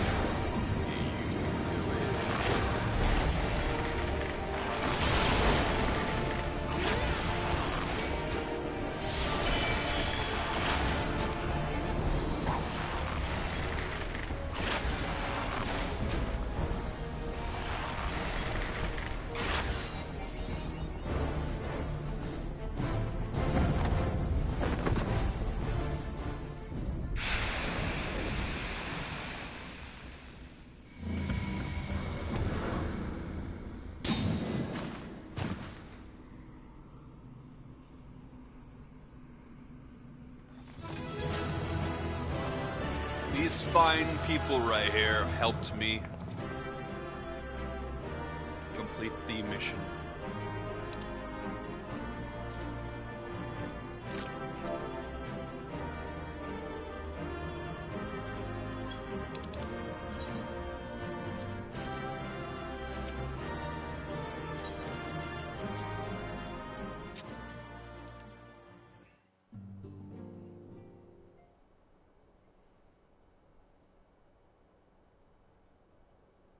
You're safe. Thank the 12.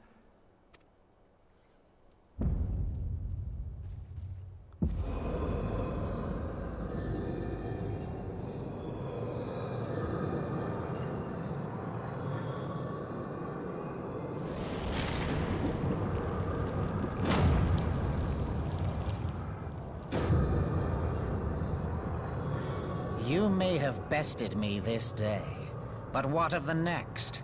What of all the days to come?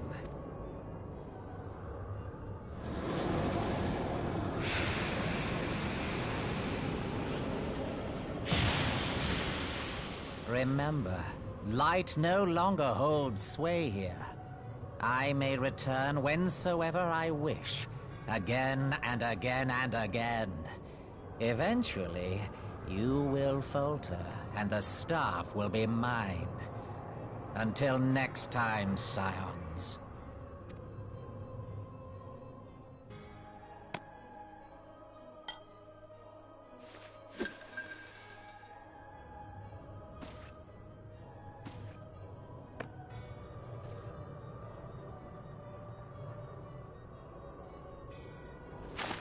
There will be no next time.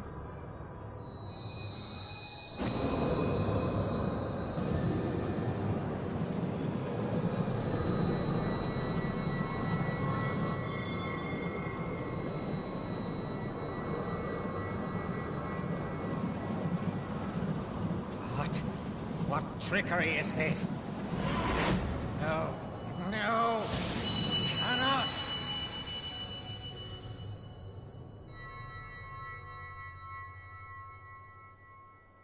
Use Tube Samati to gather ether. Quickly, before he breaks free.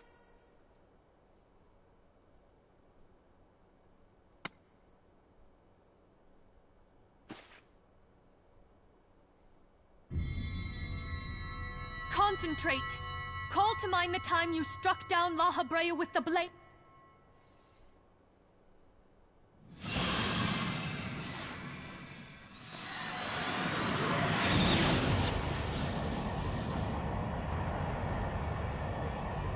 Why won't it work? Is it because we lack the blessing of light? Damn it. So much ether. And it still isn't enough. Fools! No mortal prison can contain me! I shall make you pay.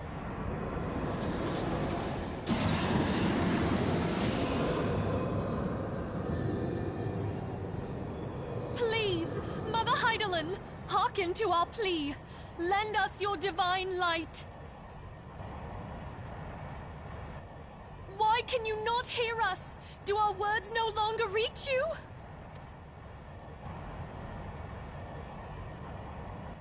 If only we had a bit more ether.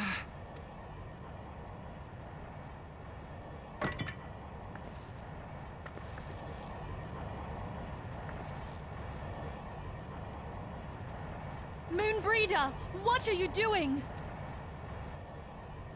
Master Louis, I understand now.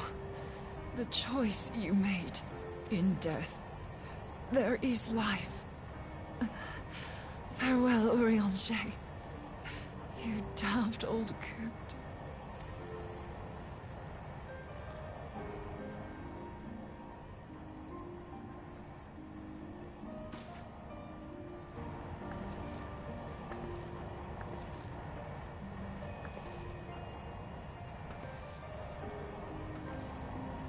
Moonbreeder, no!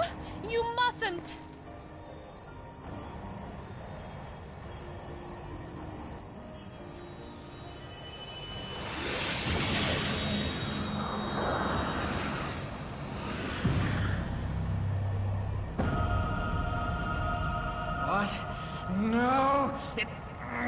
cannot end! I am eternal! I am immortal!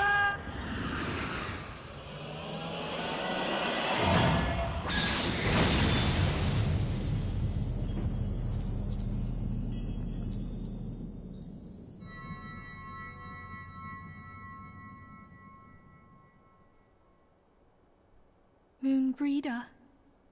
She's gone.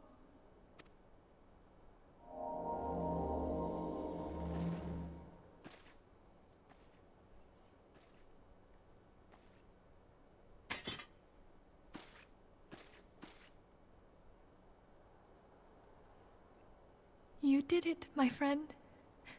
The Ascian is dead.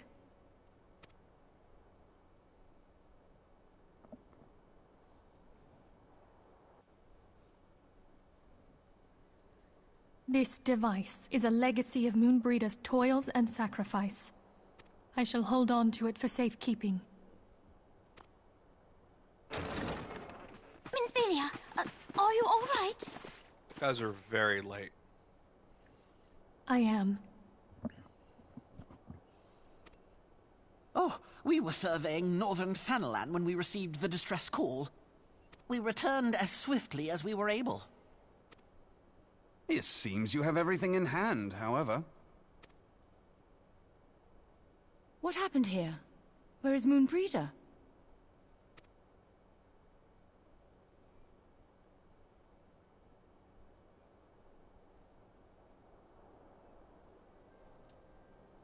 She gave her life to temper the Blade of Light. I have no words.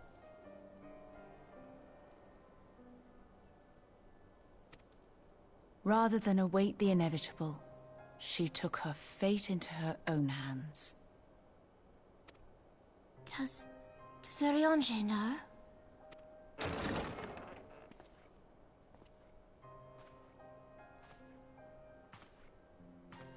My friend, there is something I must tell you. I heard all, my lady. The moon sinketh, taking her leave of the heavens, yet her passing heraldeth the coming of a new day. Moonbreeder hath fulfilled her destiny, hath she not?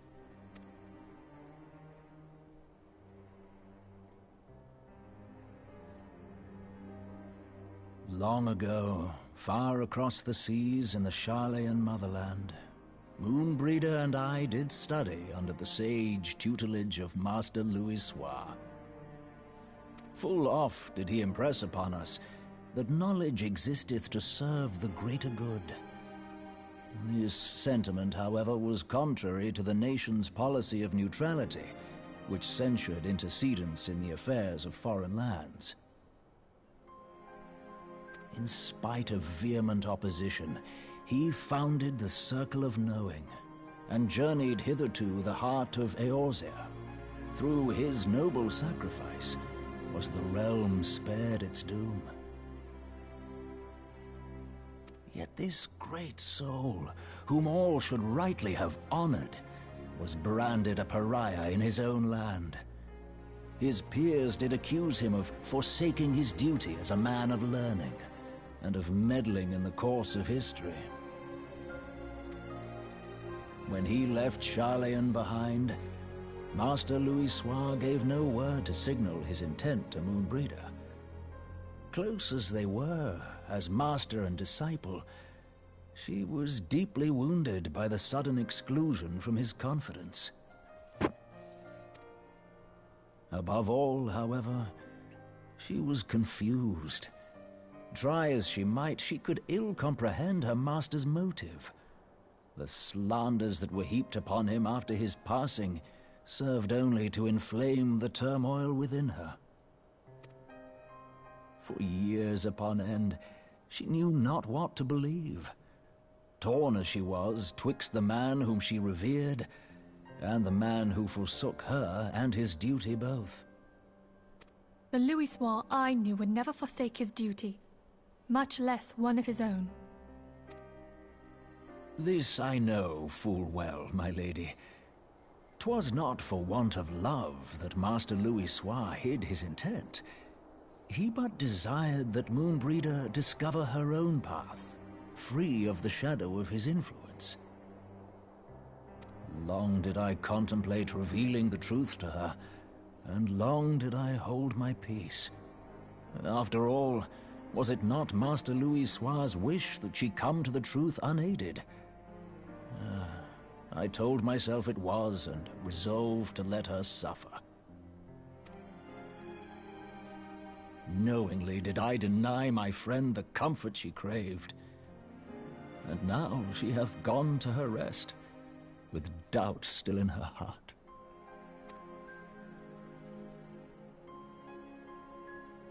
Speakest thou in earnest? Did Moonbreeder truly come to understand Master Louis Soir's will before the end? The realization hath set her free. She may now find the peace which hath for so long eluded her.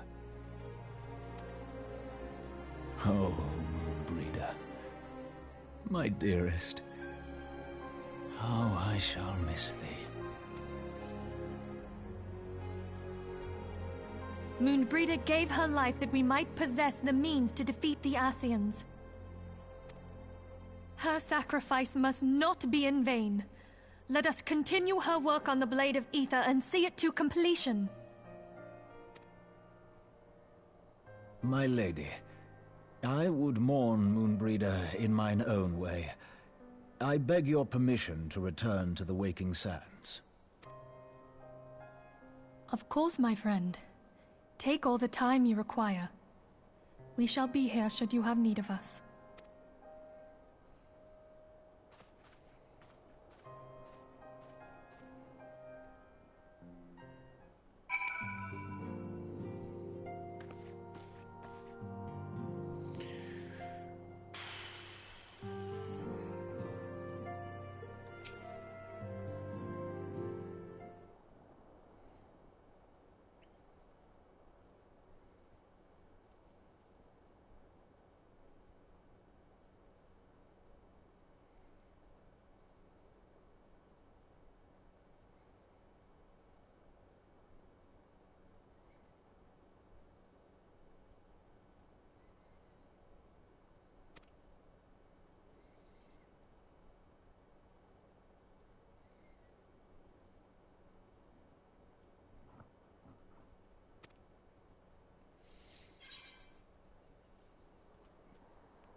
There's a tree up there with a bunch of, like, fireflies or something around it. I guess that's where they're gonna have the memorial service for Moonbreeder.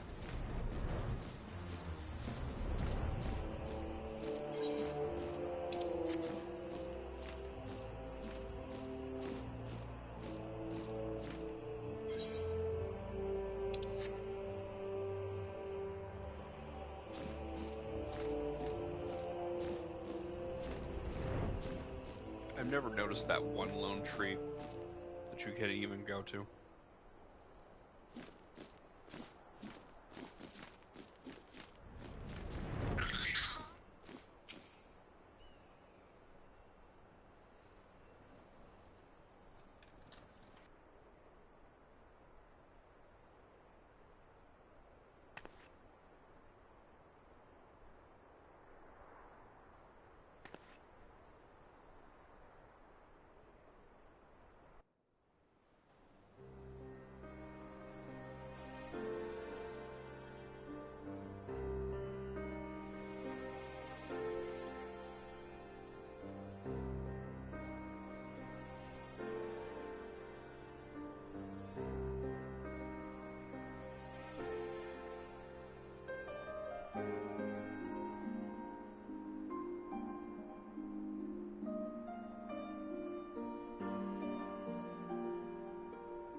Forgive me, Moonbreeder.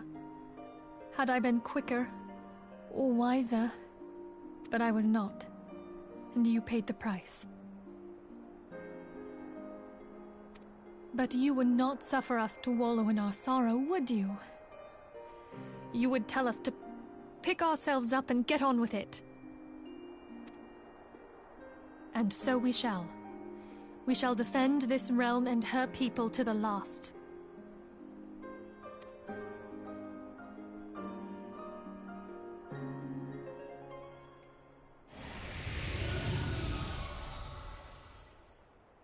Life for death, a fair other bargains will be struck.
Okay.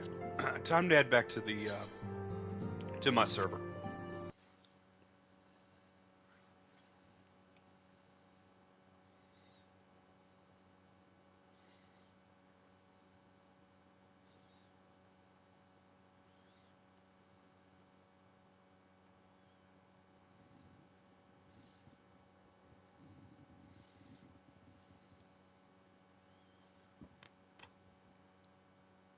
Okay.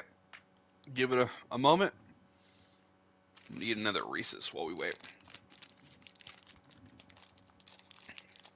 I was quiet there for a minute.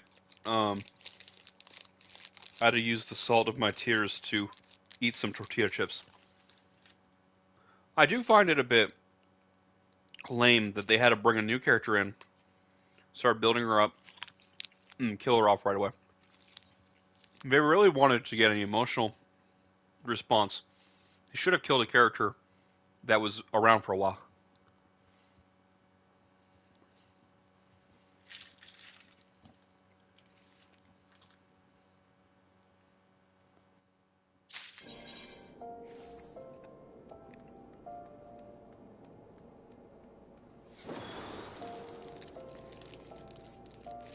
Personally, she can feel the same roles other than combat as Orange. He's a black mage, and she's a warrior, so she'd be a tank, he'd be a DPS. But minus that,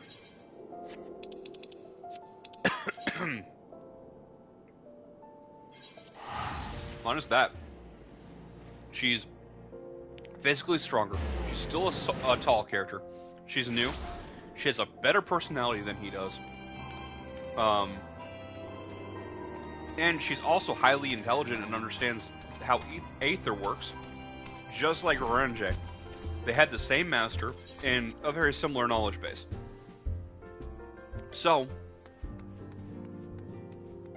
it wouldn't hurt to say, you get rid of him, you keep her.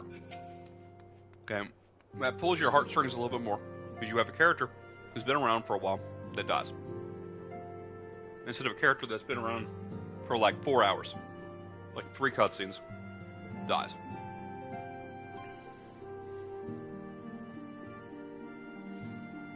She was also a little bit more likable.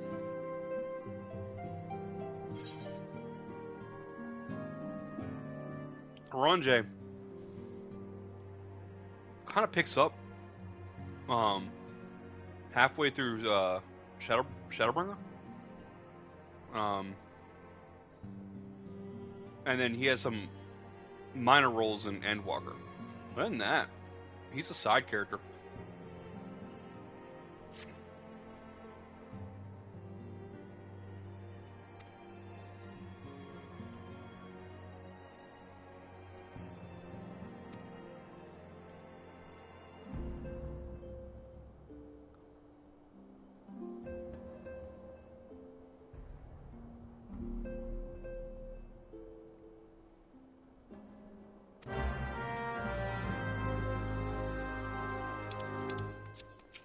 We gotta go talk to Yida.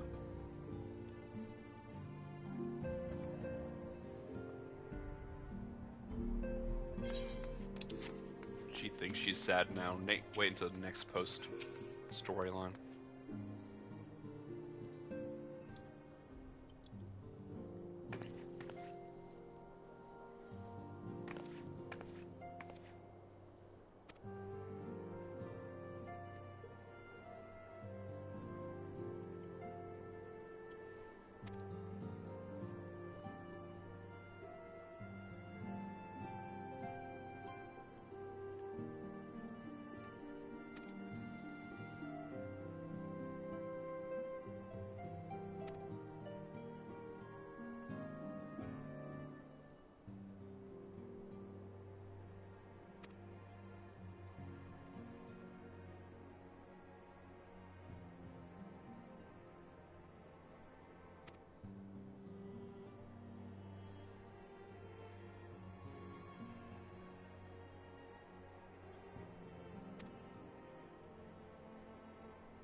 Rowena. She's someone that you don't want to mess with.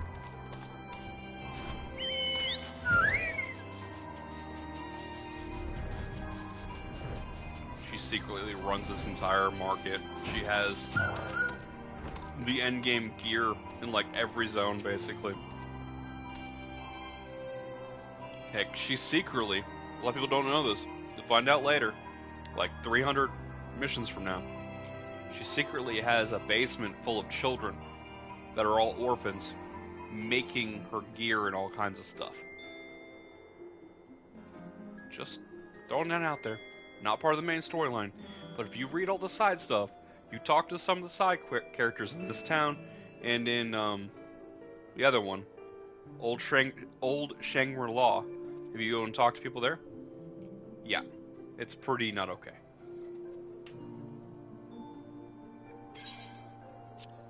She left Chloe and Zoe in charge of the kids.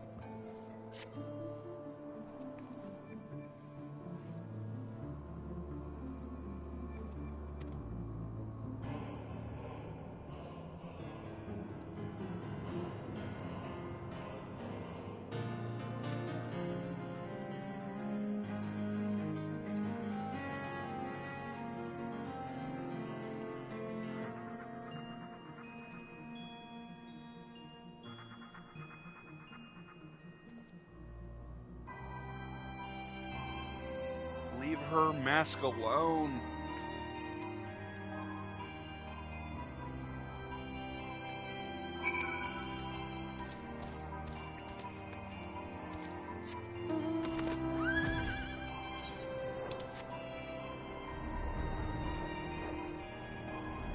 There's a reason why she wears the mask. I don't want to go into it because if I do, it would ruin some of the story for someone who's watching. There is a reason for her to wear that mask, so they just need to leave her alone.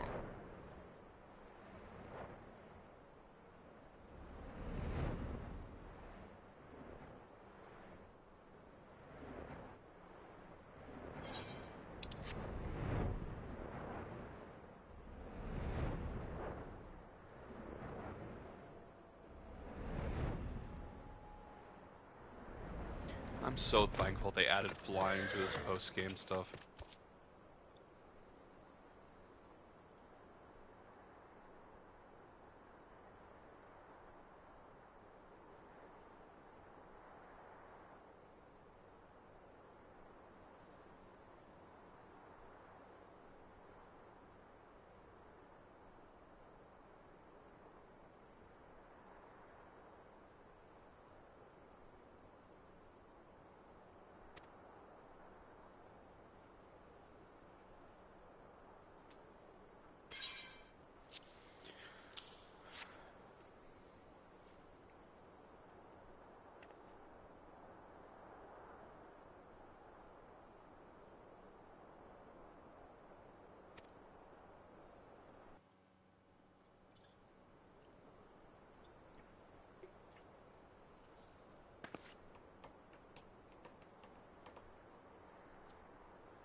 I'll never forget you, Moon.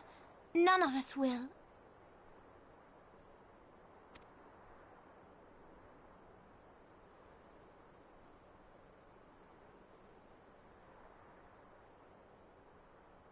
The song riseth to a crescendo.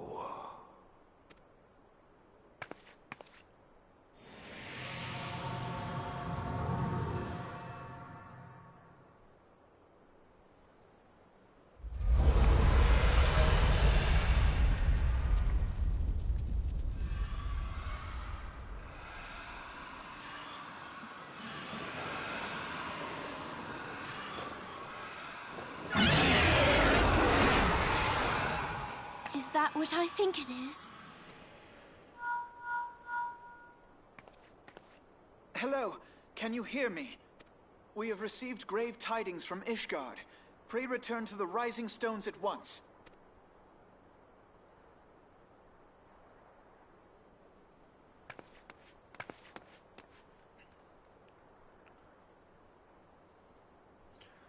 Onwards and upwards.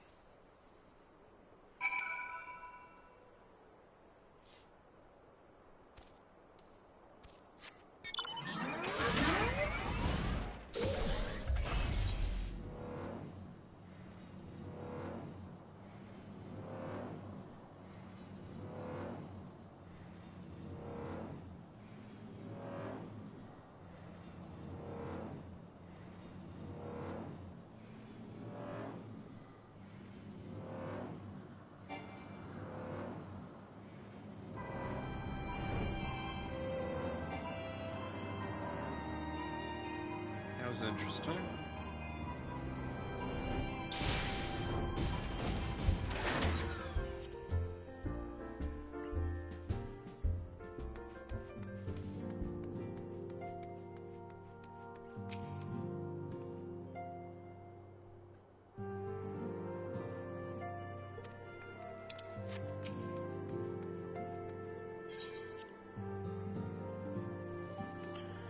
I drank all of the off-brand Coca-Cola. It was only one can.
The big bridge. That's not good.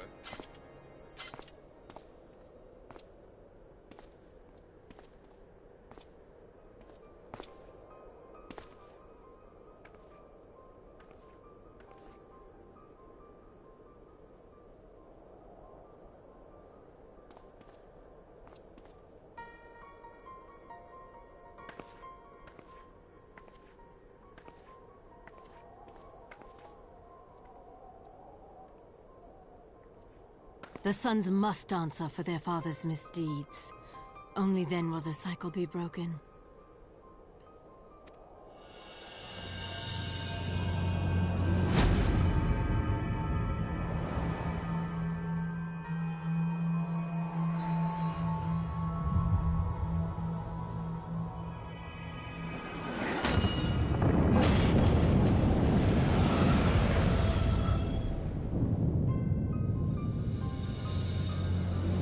Brothers and sisters of the heavens, we raise our voices and join you in the chorus. The sinner's feeble magics are undone. Come, claim your retribution.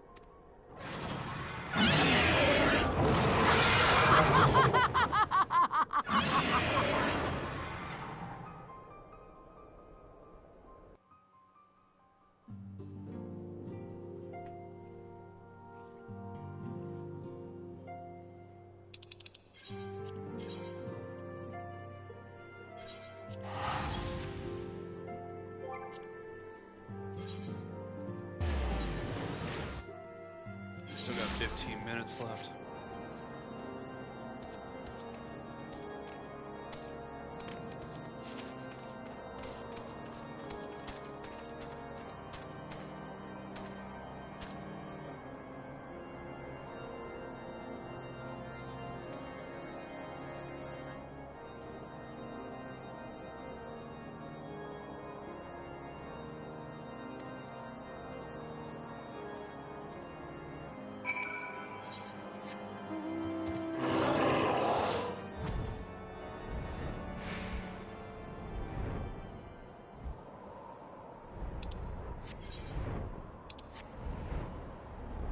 Time to head over to the Gates of Judgment.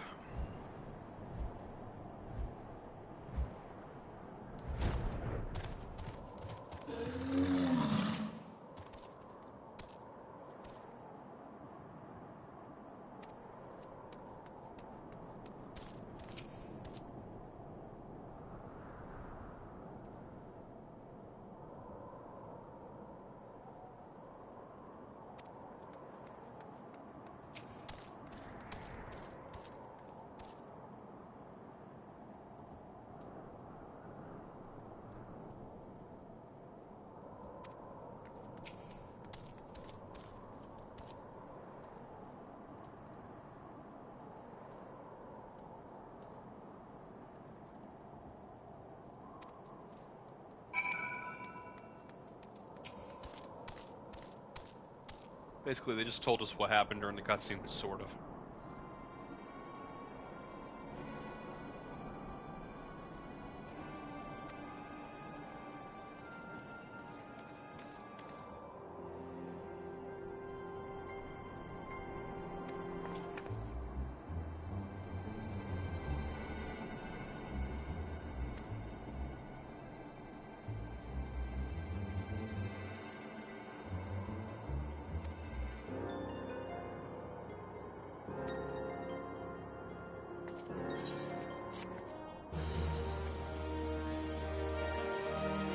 I feel like we should be getting very, very close. But the percentage only says 37%, which is not very close.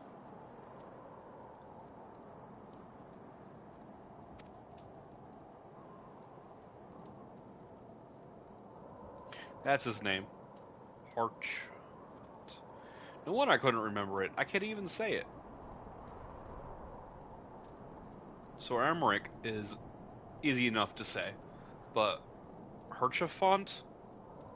I'm never going to remember his name. Couldn't they have given him a name that's more heroic and easy to remember? I love that character, but his name is horrible. His dad should be ashamed of himself.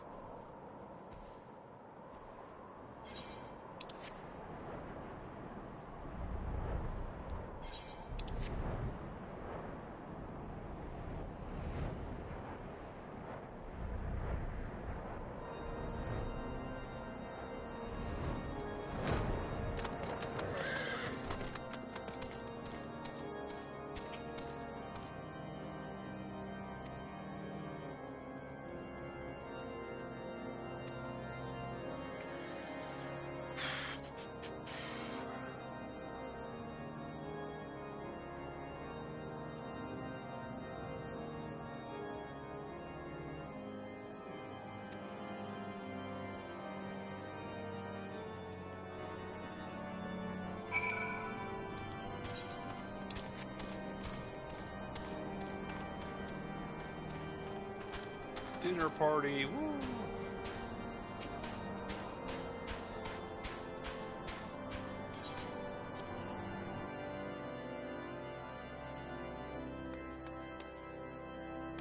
Just lean back in that big chair.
I should have wore my armor with me. I should have wore my dragoon armor.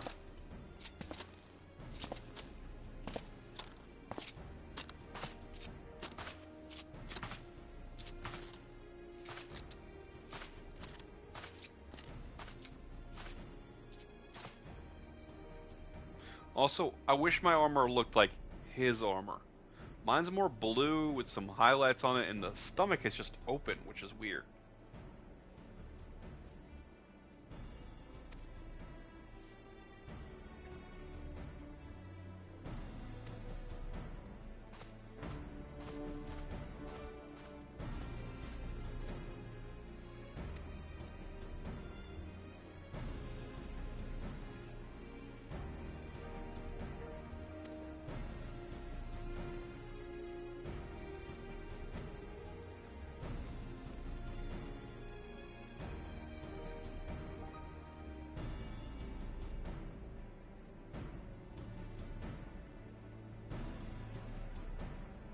See, I love that. They changed the dialogue because I did the Dragoon quest. Woo! How do you have to come in as a Dragoon?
Man, they talk like it's easier to fight the dragons than it is to fight the Garleans.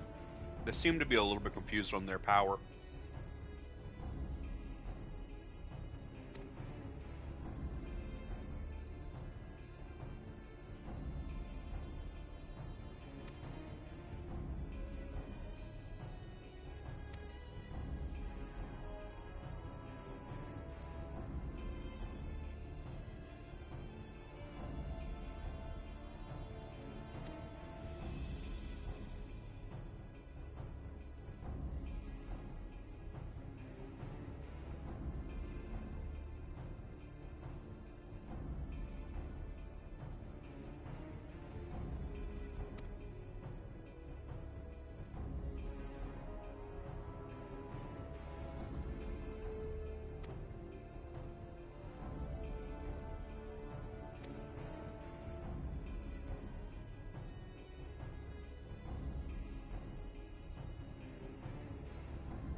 Alphino, it is good to see you. Tell me, what have you learned? Pray summon the others. Everyone must hear my report.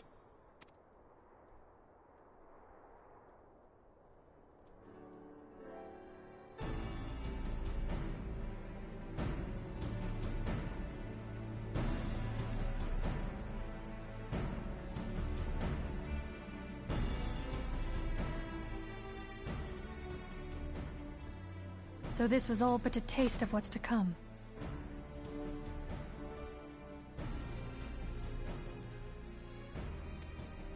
Indeed. The main host advances upon Ishgard as we speak.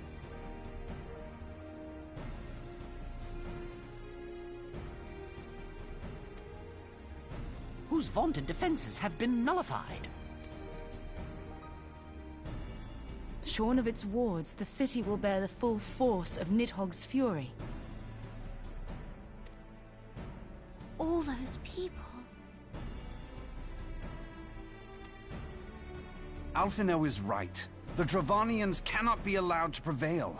If Ishgard falls, all of Eorzea will suffer the consequences.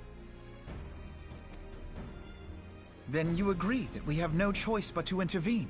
For the good of the realm, the Scions of the Seventh Dawn and the Crystal Braves must join the defense of Ishgard.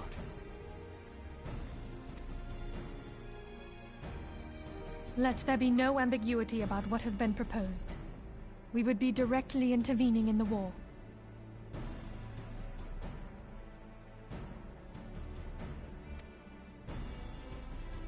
But if all here believe the cause to be just, then to war we shall go.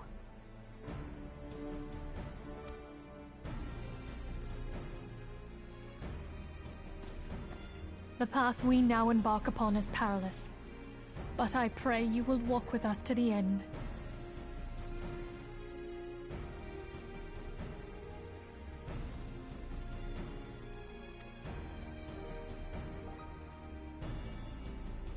For those we have lost, for those we can yet save.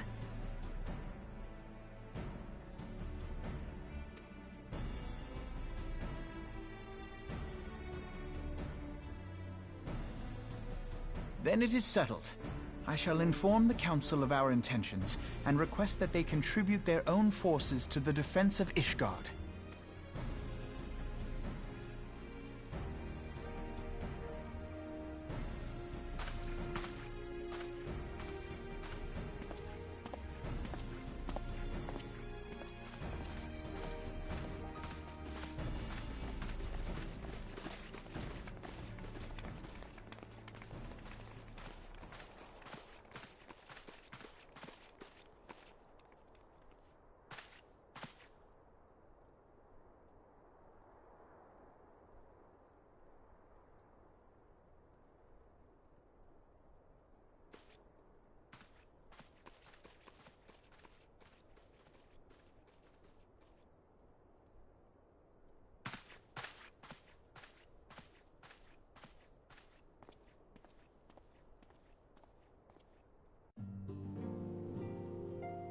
I get those three are the main people, but where was Elena, the high elf from Unit 4? I feel like she should have been in that meeting if Units 1, 2, and 3's leaders were there. Why wasn't Unit 4's leader there?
We gotta find tater tots.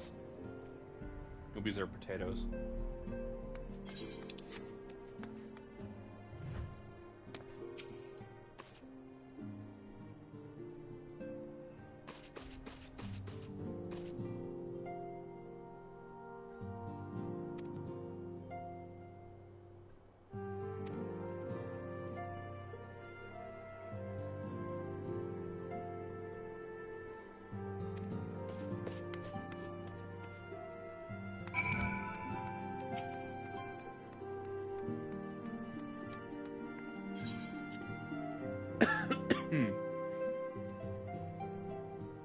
We're at 50% now.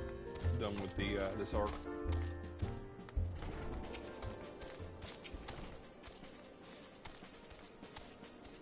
and it's been almost 4 hours.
I don't think it's Wilford.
Chocobo, go!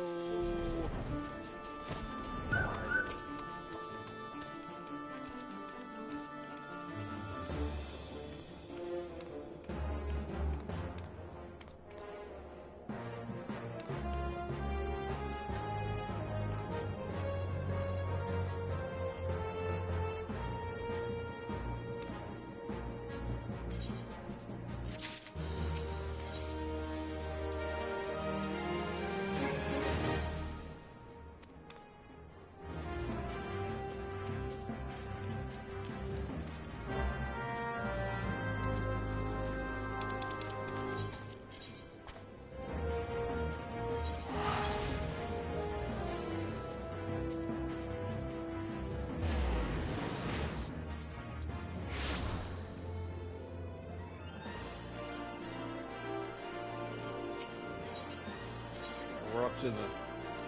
I think we're about to do a trial. The broken bridge or the big bridge or something like that. The steps of fate. Pretty sure that's what it's called, something like that. We had to protect the gate from a giant dragon. I do remember that because I've done it the trial multiple times during like roulette.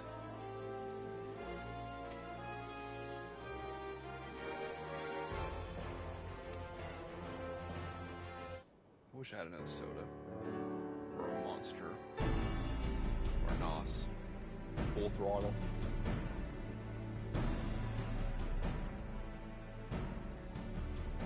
Even a water bottle would be nice. We are well aware of Ishgard's dilemma, and we agree with your assessment. Then I trust there are no objections to the Crystal Brave's intervention. Uldar has not. Gridania does not object. The Crystal Braves are yours to command, Alphino. Do what you will.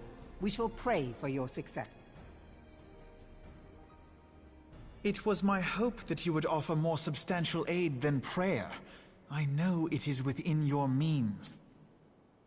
Do not presume that you have knowledge of our every concern. The Garleans and the Beast Tribes are but two of many.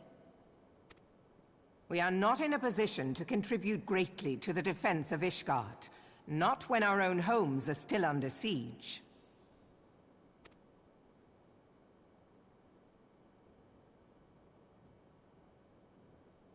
We dare not leave our interests in Cartano undefended as well.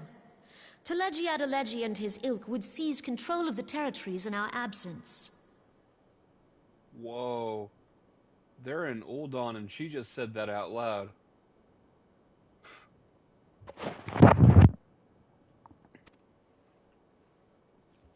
He's probably sitting in the next room listening. The enemy is at their gates and you would cower behind yours? No one is cowering, boy. We will offer what support we can. Aye, support. A handful of men and no more. Would that we could commit more than a token force to this cause. Yet there are others to whom you might turn. The free companies ever want for work. Ah, yes. The free companies. They're not like to turn you down. I beg your pardon? You would entrust the survival of Ishgard to sell swords? Crises like these are the very reason why this alliance was formed. It is our duty to aid our fellow man. Whoa, whoa, whoa. You're talking about a fourth group that's not part of the they're not part of the alliance. My duty is to my country and my people. If you expect us to place the welfare of a foreign power above our own, you're going to be sorely disappointed. Lest you doubt, Limsa comes first, then the Alliance, and finally, circumstances permitting, Ishgard and the rest. If you cannot understand so simple a concept, then you have no place at this table.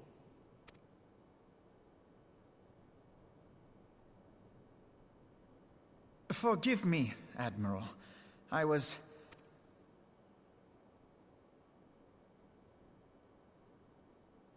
I suggest you assemble a party of elite adventurers, assuming you haven't already. Your fellows served us well during Operation Archon. I dare say they will do so again.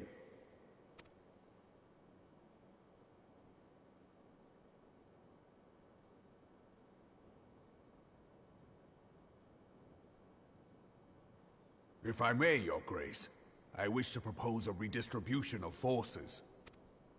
If we entrust the security of Uldar to the Brass Blades for a time, we can dispatch a larger force to Ishgard. Oof. Read that sentence and let it sink deep for a minute. Brass Blades are run by the Syndicate.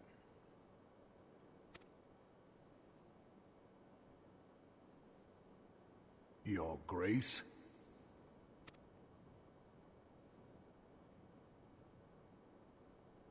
Yes. Yes, of course.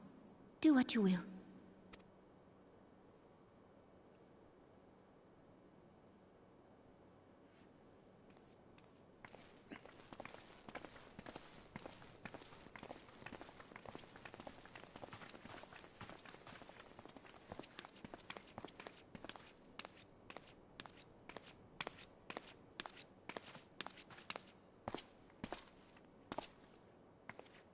Is Her Grace not feeling well? To the best of my knowledge, Her Grace is in perfect health.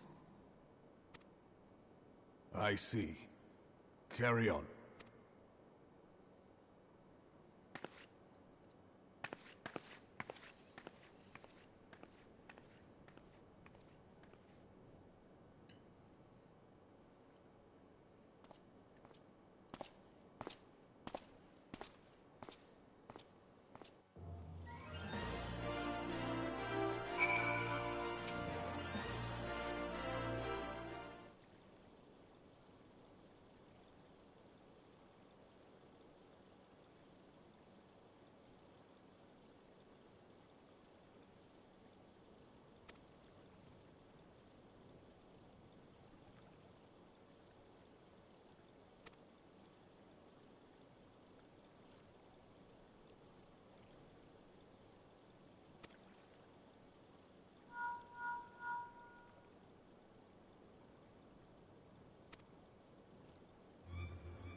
I go there, I talk, and then they tell me it's time to do a trial, and then my game's going to tell me that it's going to be 30 minutes plus wait, and then no one's ever going to join the trial tonight.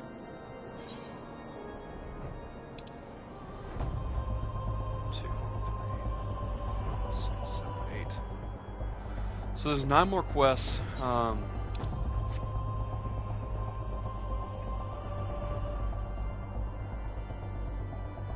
I think this is the last instanced thing before the end.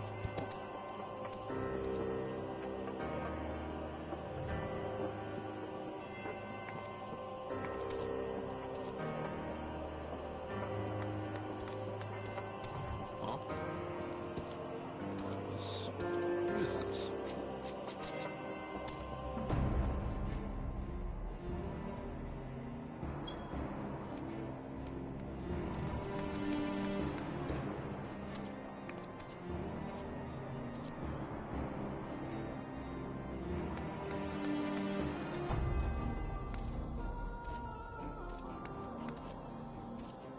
Alright, so that's a monk, a black mage, a white mage, and a warrior. Okay, party. That's it? So there's one dude by himself. He looks powerful.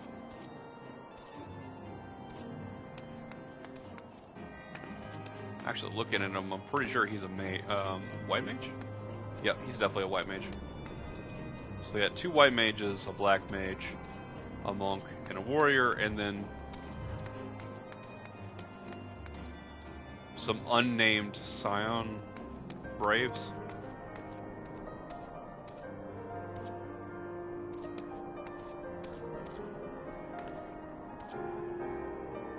Can't tell who they are. I guess they're unnamed. They probably die here.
Chocobo power.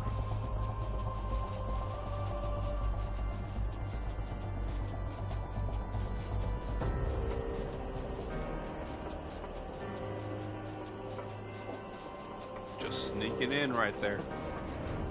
Sneaking into Ishgard, no one even noticed.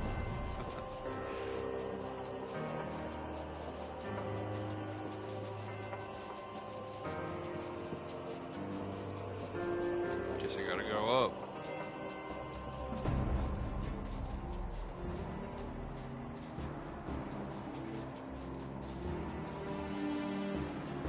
You can do it, little Chocobo.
they change it from being a trial to just being a duty. I always felt awkward as a trial, to be honest.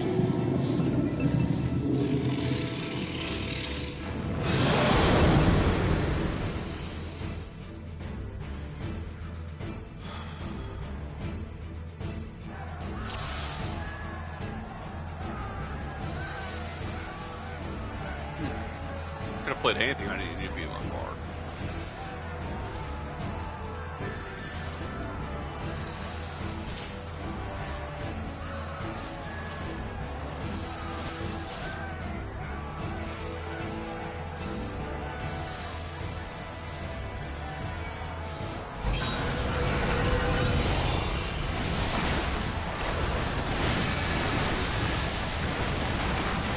Let's finish this, shall we?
This changed a lot. I mean, we're still on a bridge. There's still a giant dragon.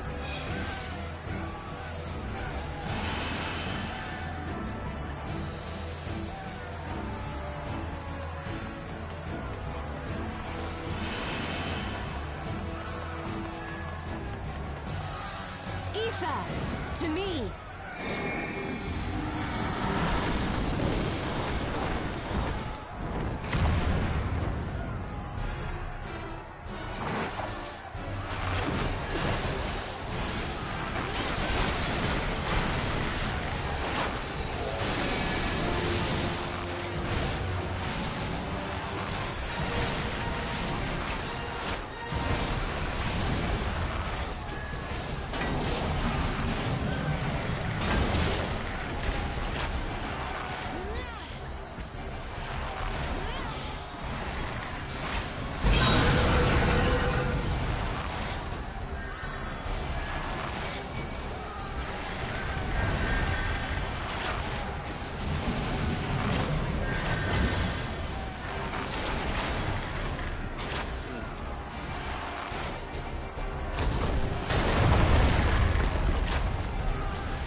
Oh, I'm gonna get hit.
Not gonna allow me to fight anybody, is it?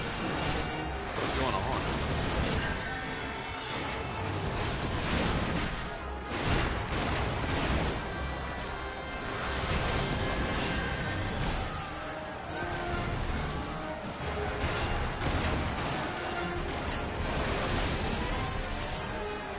Am I supposed to be fighting these guys back? Yeah, okay.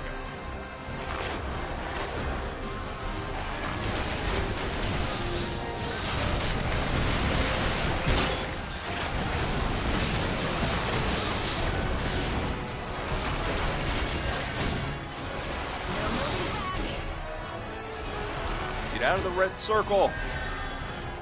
Be smarter than that. You're an adventurer. Yeah, you're about to die. Not cool.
There's no limit break bar.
Ah, the Stewart adventurer died.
Dang, they made her way buffer than she was in the past. That's awesome. This never happened in the original version of this.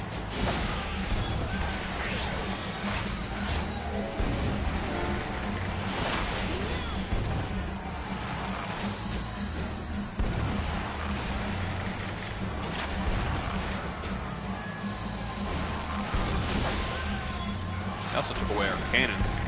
No limit break, no other players, no cannons.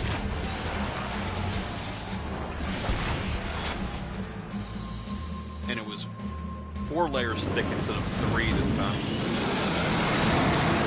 At least I think it was 3 previously.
actually like 8 more quests left. Probably 2 really long cutscenes. It says we're at 48%, 4 hours and 20 minutes in. I really need to stop playing in an hour. I don't know if I'll be done in an hour.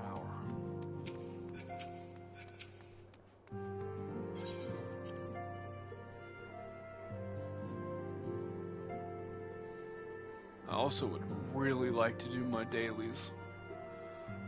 At least leveling in main scenario. That would probably take 2 hours.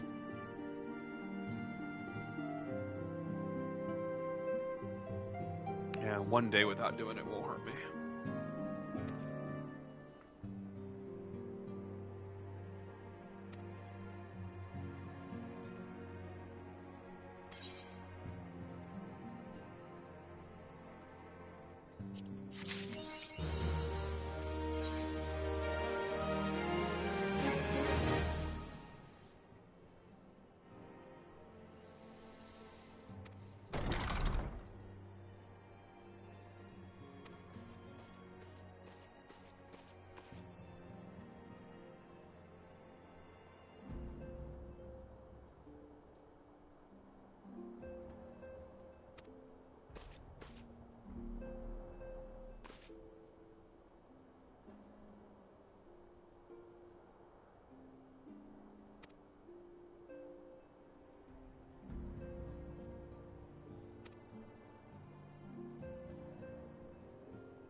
We're finally at the Totoro arc.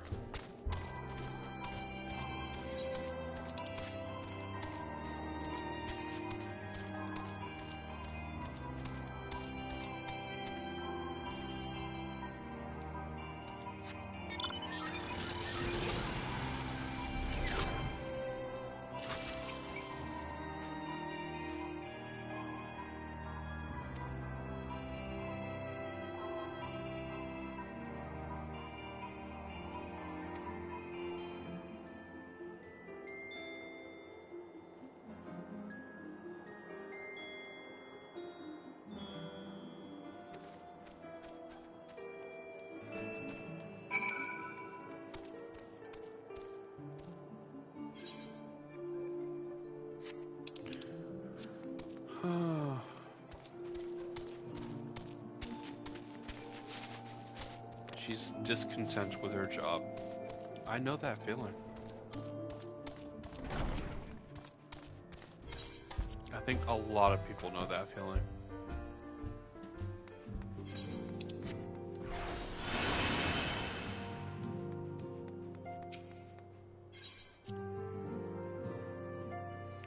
If you feel discontentment while doing your job constantly, or even majority of the time, you're doing the wrong job. Finding a good job is easier said than done, though.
Two missions at once.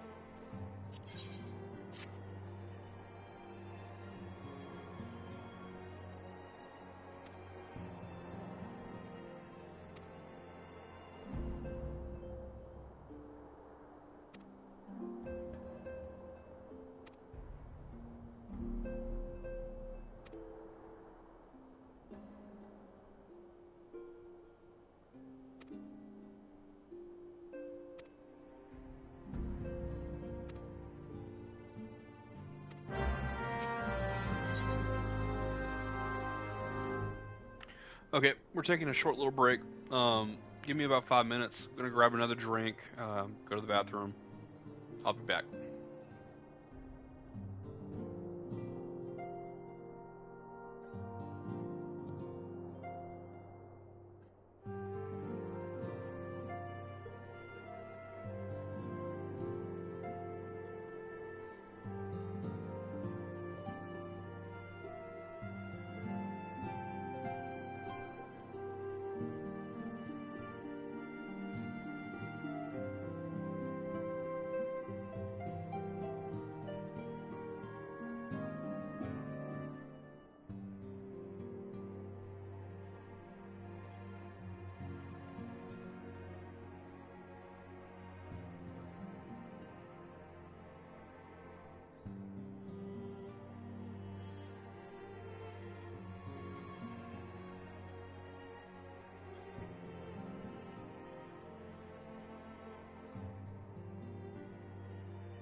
I'm pretty sure I've been talking to myself with my microphone on mute this whole time.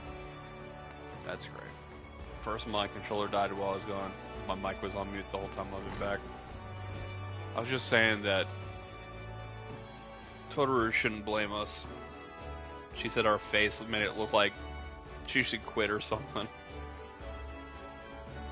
Not everyone's good at everything. Doesn't mean she should give up on her first try.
Okay, time to go to Costa.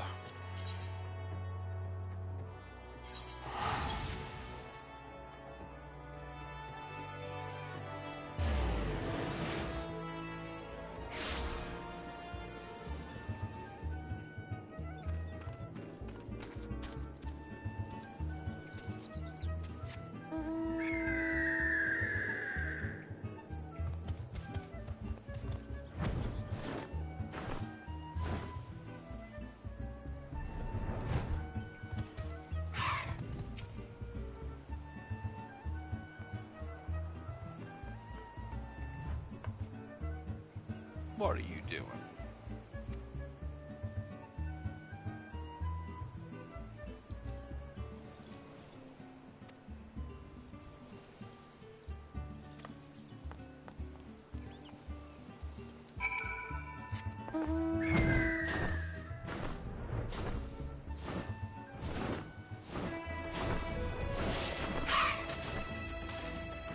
What you doing, Tater Tot?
Ah, of course, she plans to do something else.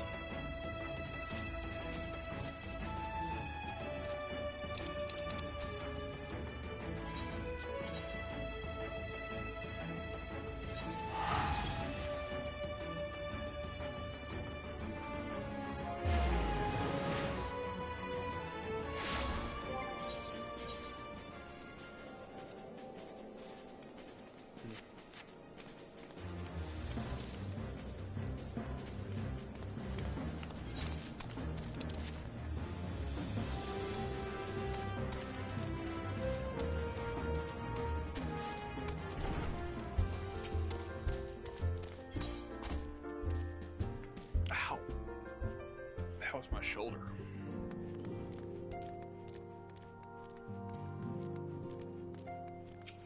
Let's go and turn in this quest.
Onwards to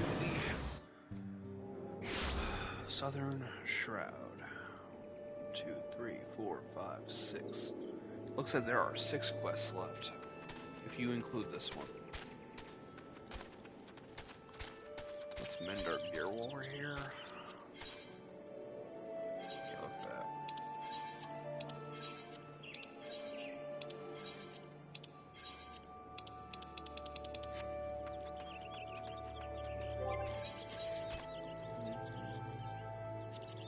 The dragon.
wasn't as rude the second time around.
It almost seemed like my wing actually hit them.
that's not good.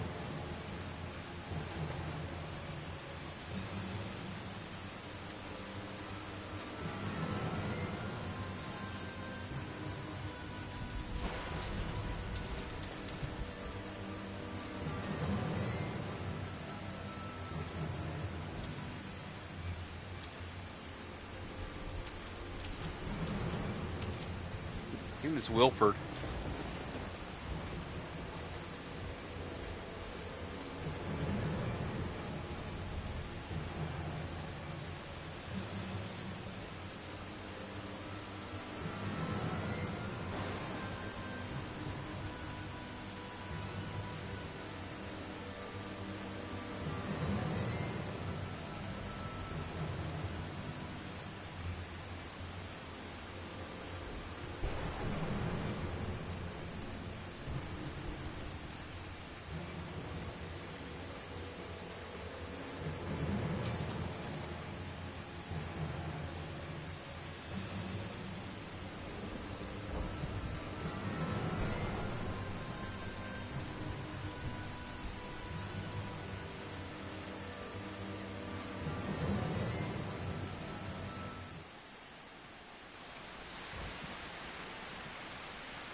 Ah, so until I beat...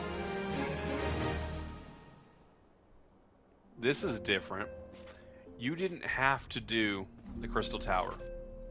I actually didn't believe him when he told me you had to.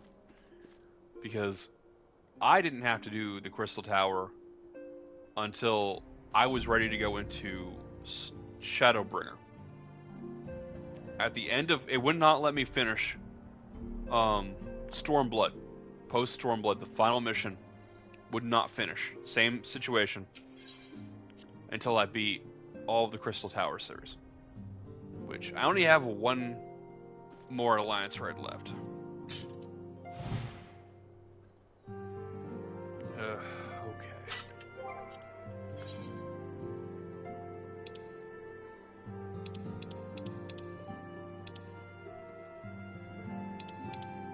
Sorry to say, but there's going to be a part 2 now, where we're going to wrap up World of Darkness, and then the end of Post AAR.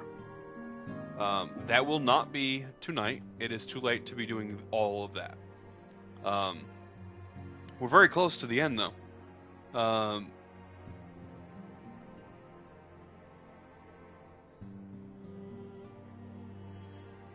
think it's... Is it a time? So, a time to every purpose, come but not gone, the parting glass, and before the dawn. So that's all we got left. And then we're in Heaven's Ward. So there are 4 quests left. So we gotta do the Alliance raid, probably 2 cutscenes, 1 quest afterwards, 4 quests, probably 2 to 3 cutscenes in that 4 quests. Yeah. That'll actually probably fill up an entirely another stream. So, I have to work tomorrow. I wish I had started this a little earlier today. I slept in till like almost 5 p.m. If I had started this earlier, I could have done more, but there's definitely nobody online to do this raid on this server. And I could try to do it on the other server, but I'm not sure how many people are actually online. I'll have to switch servers again. We're talking probably 2-3 more hours. That's way too long on a work night. So I'm going to go ahead and call it quits for tonight. It's been a lot of fun, but we'll have to finish the rest of this later. It's a real shame though, because I was going to do the World of Darkness yesterday with Big Sis, but we got caught up doing Extreme Trials instead, and we never did it. And if we had, I could have finished this tonight. That's a shame. Alright, well, it's been fun, guys. I wish you a very good night. Peace out, and hopefully I'll see you tomorrow.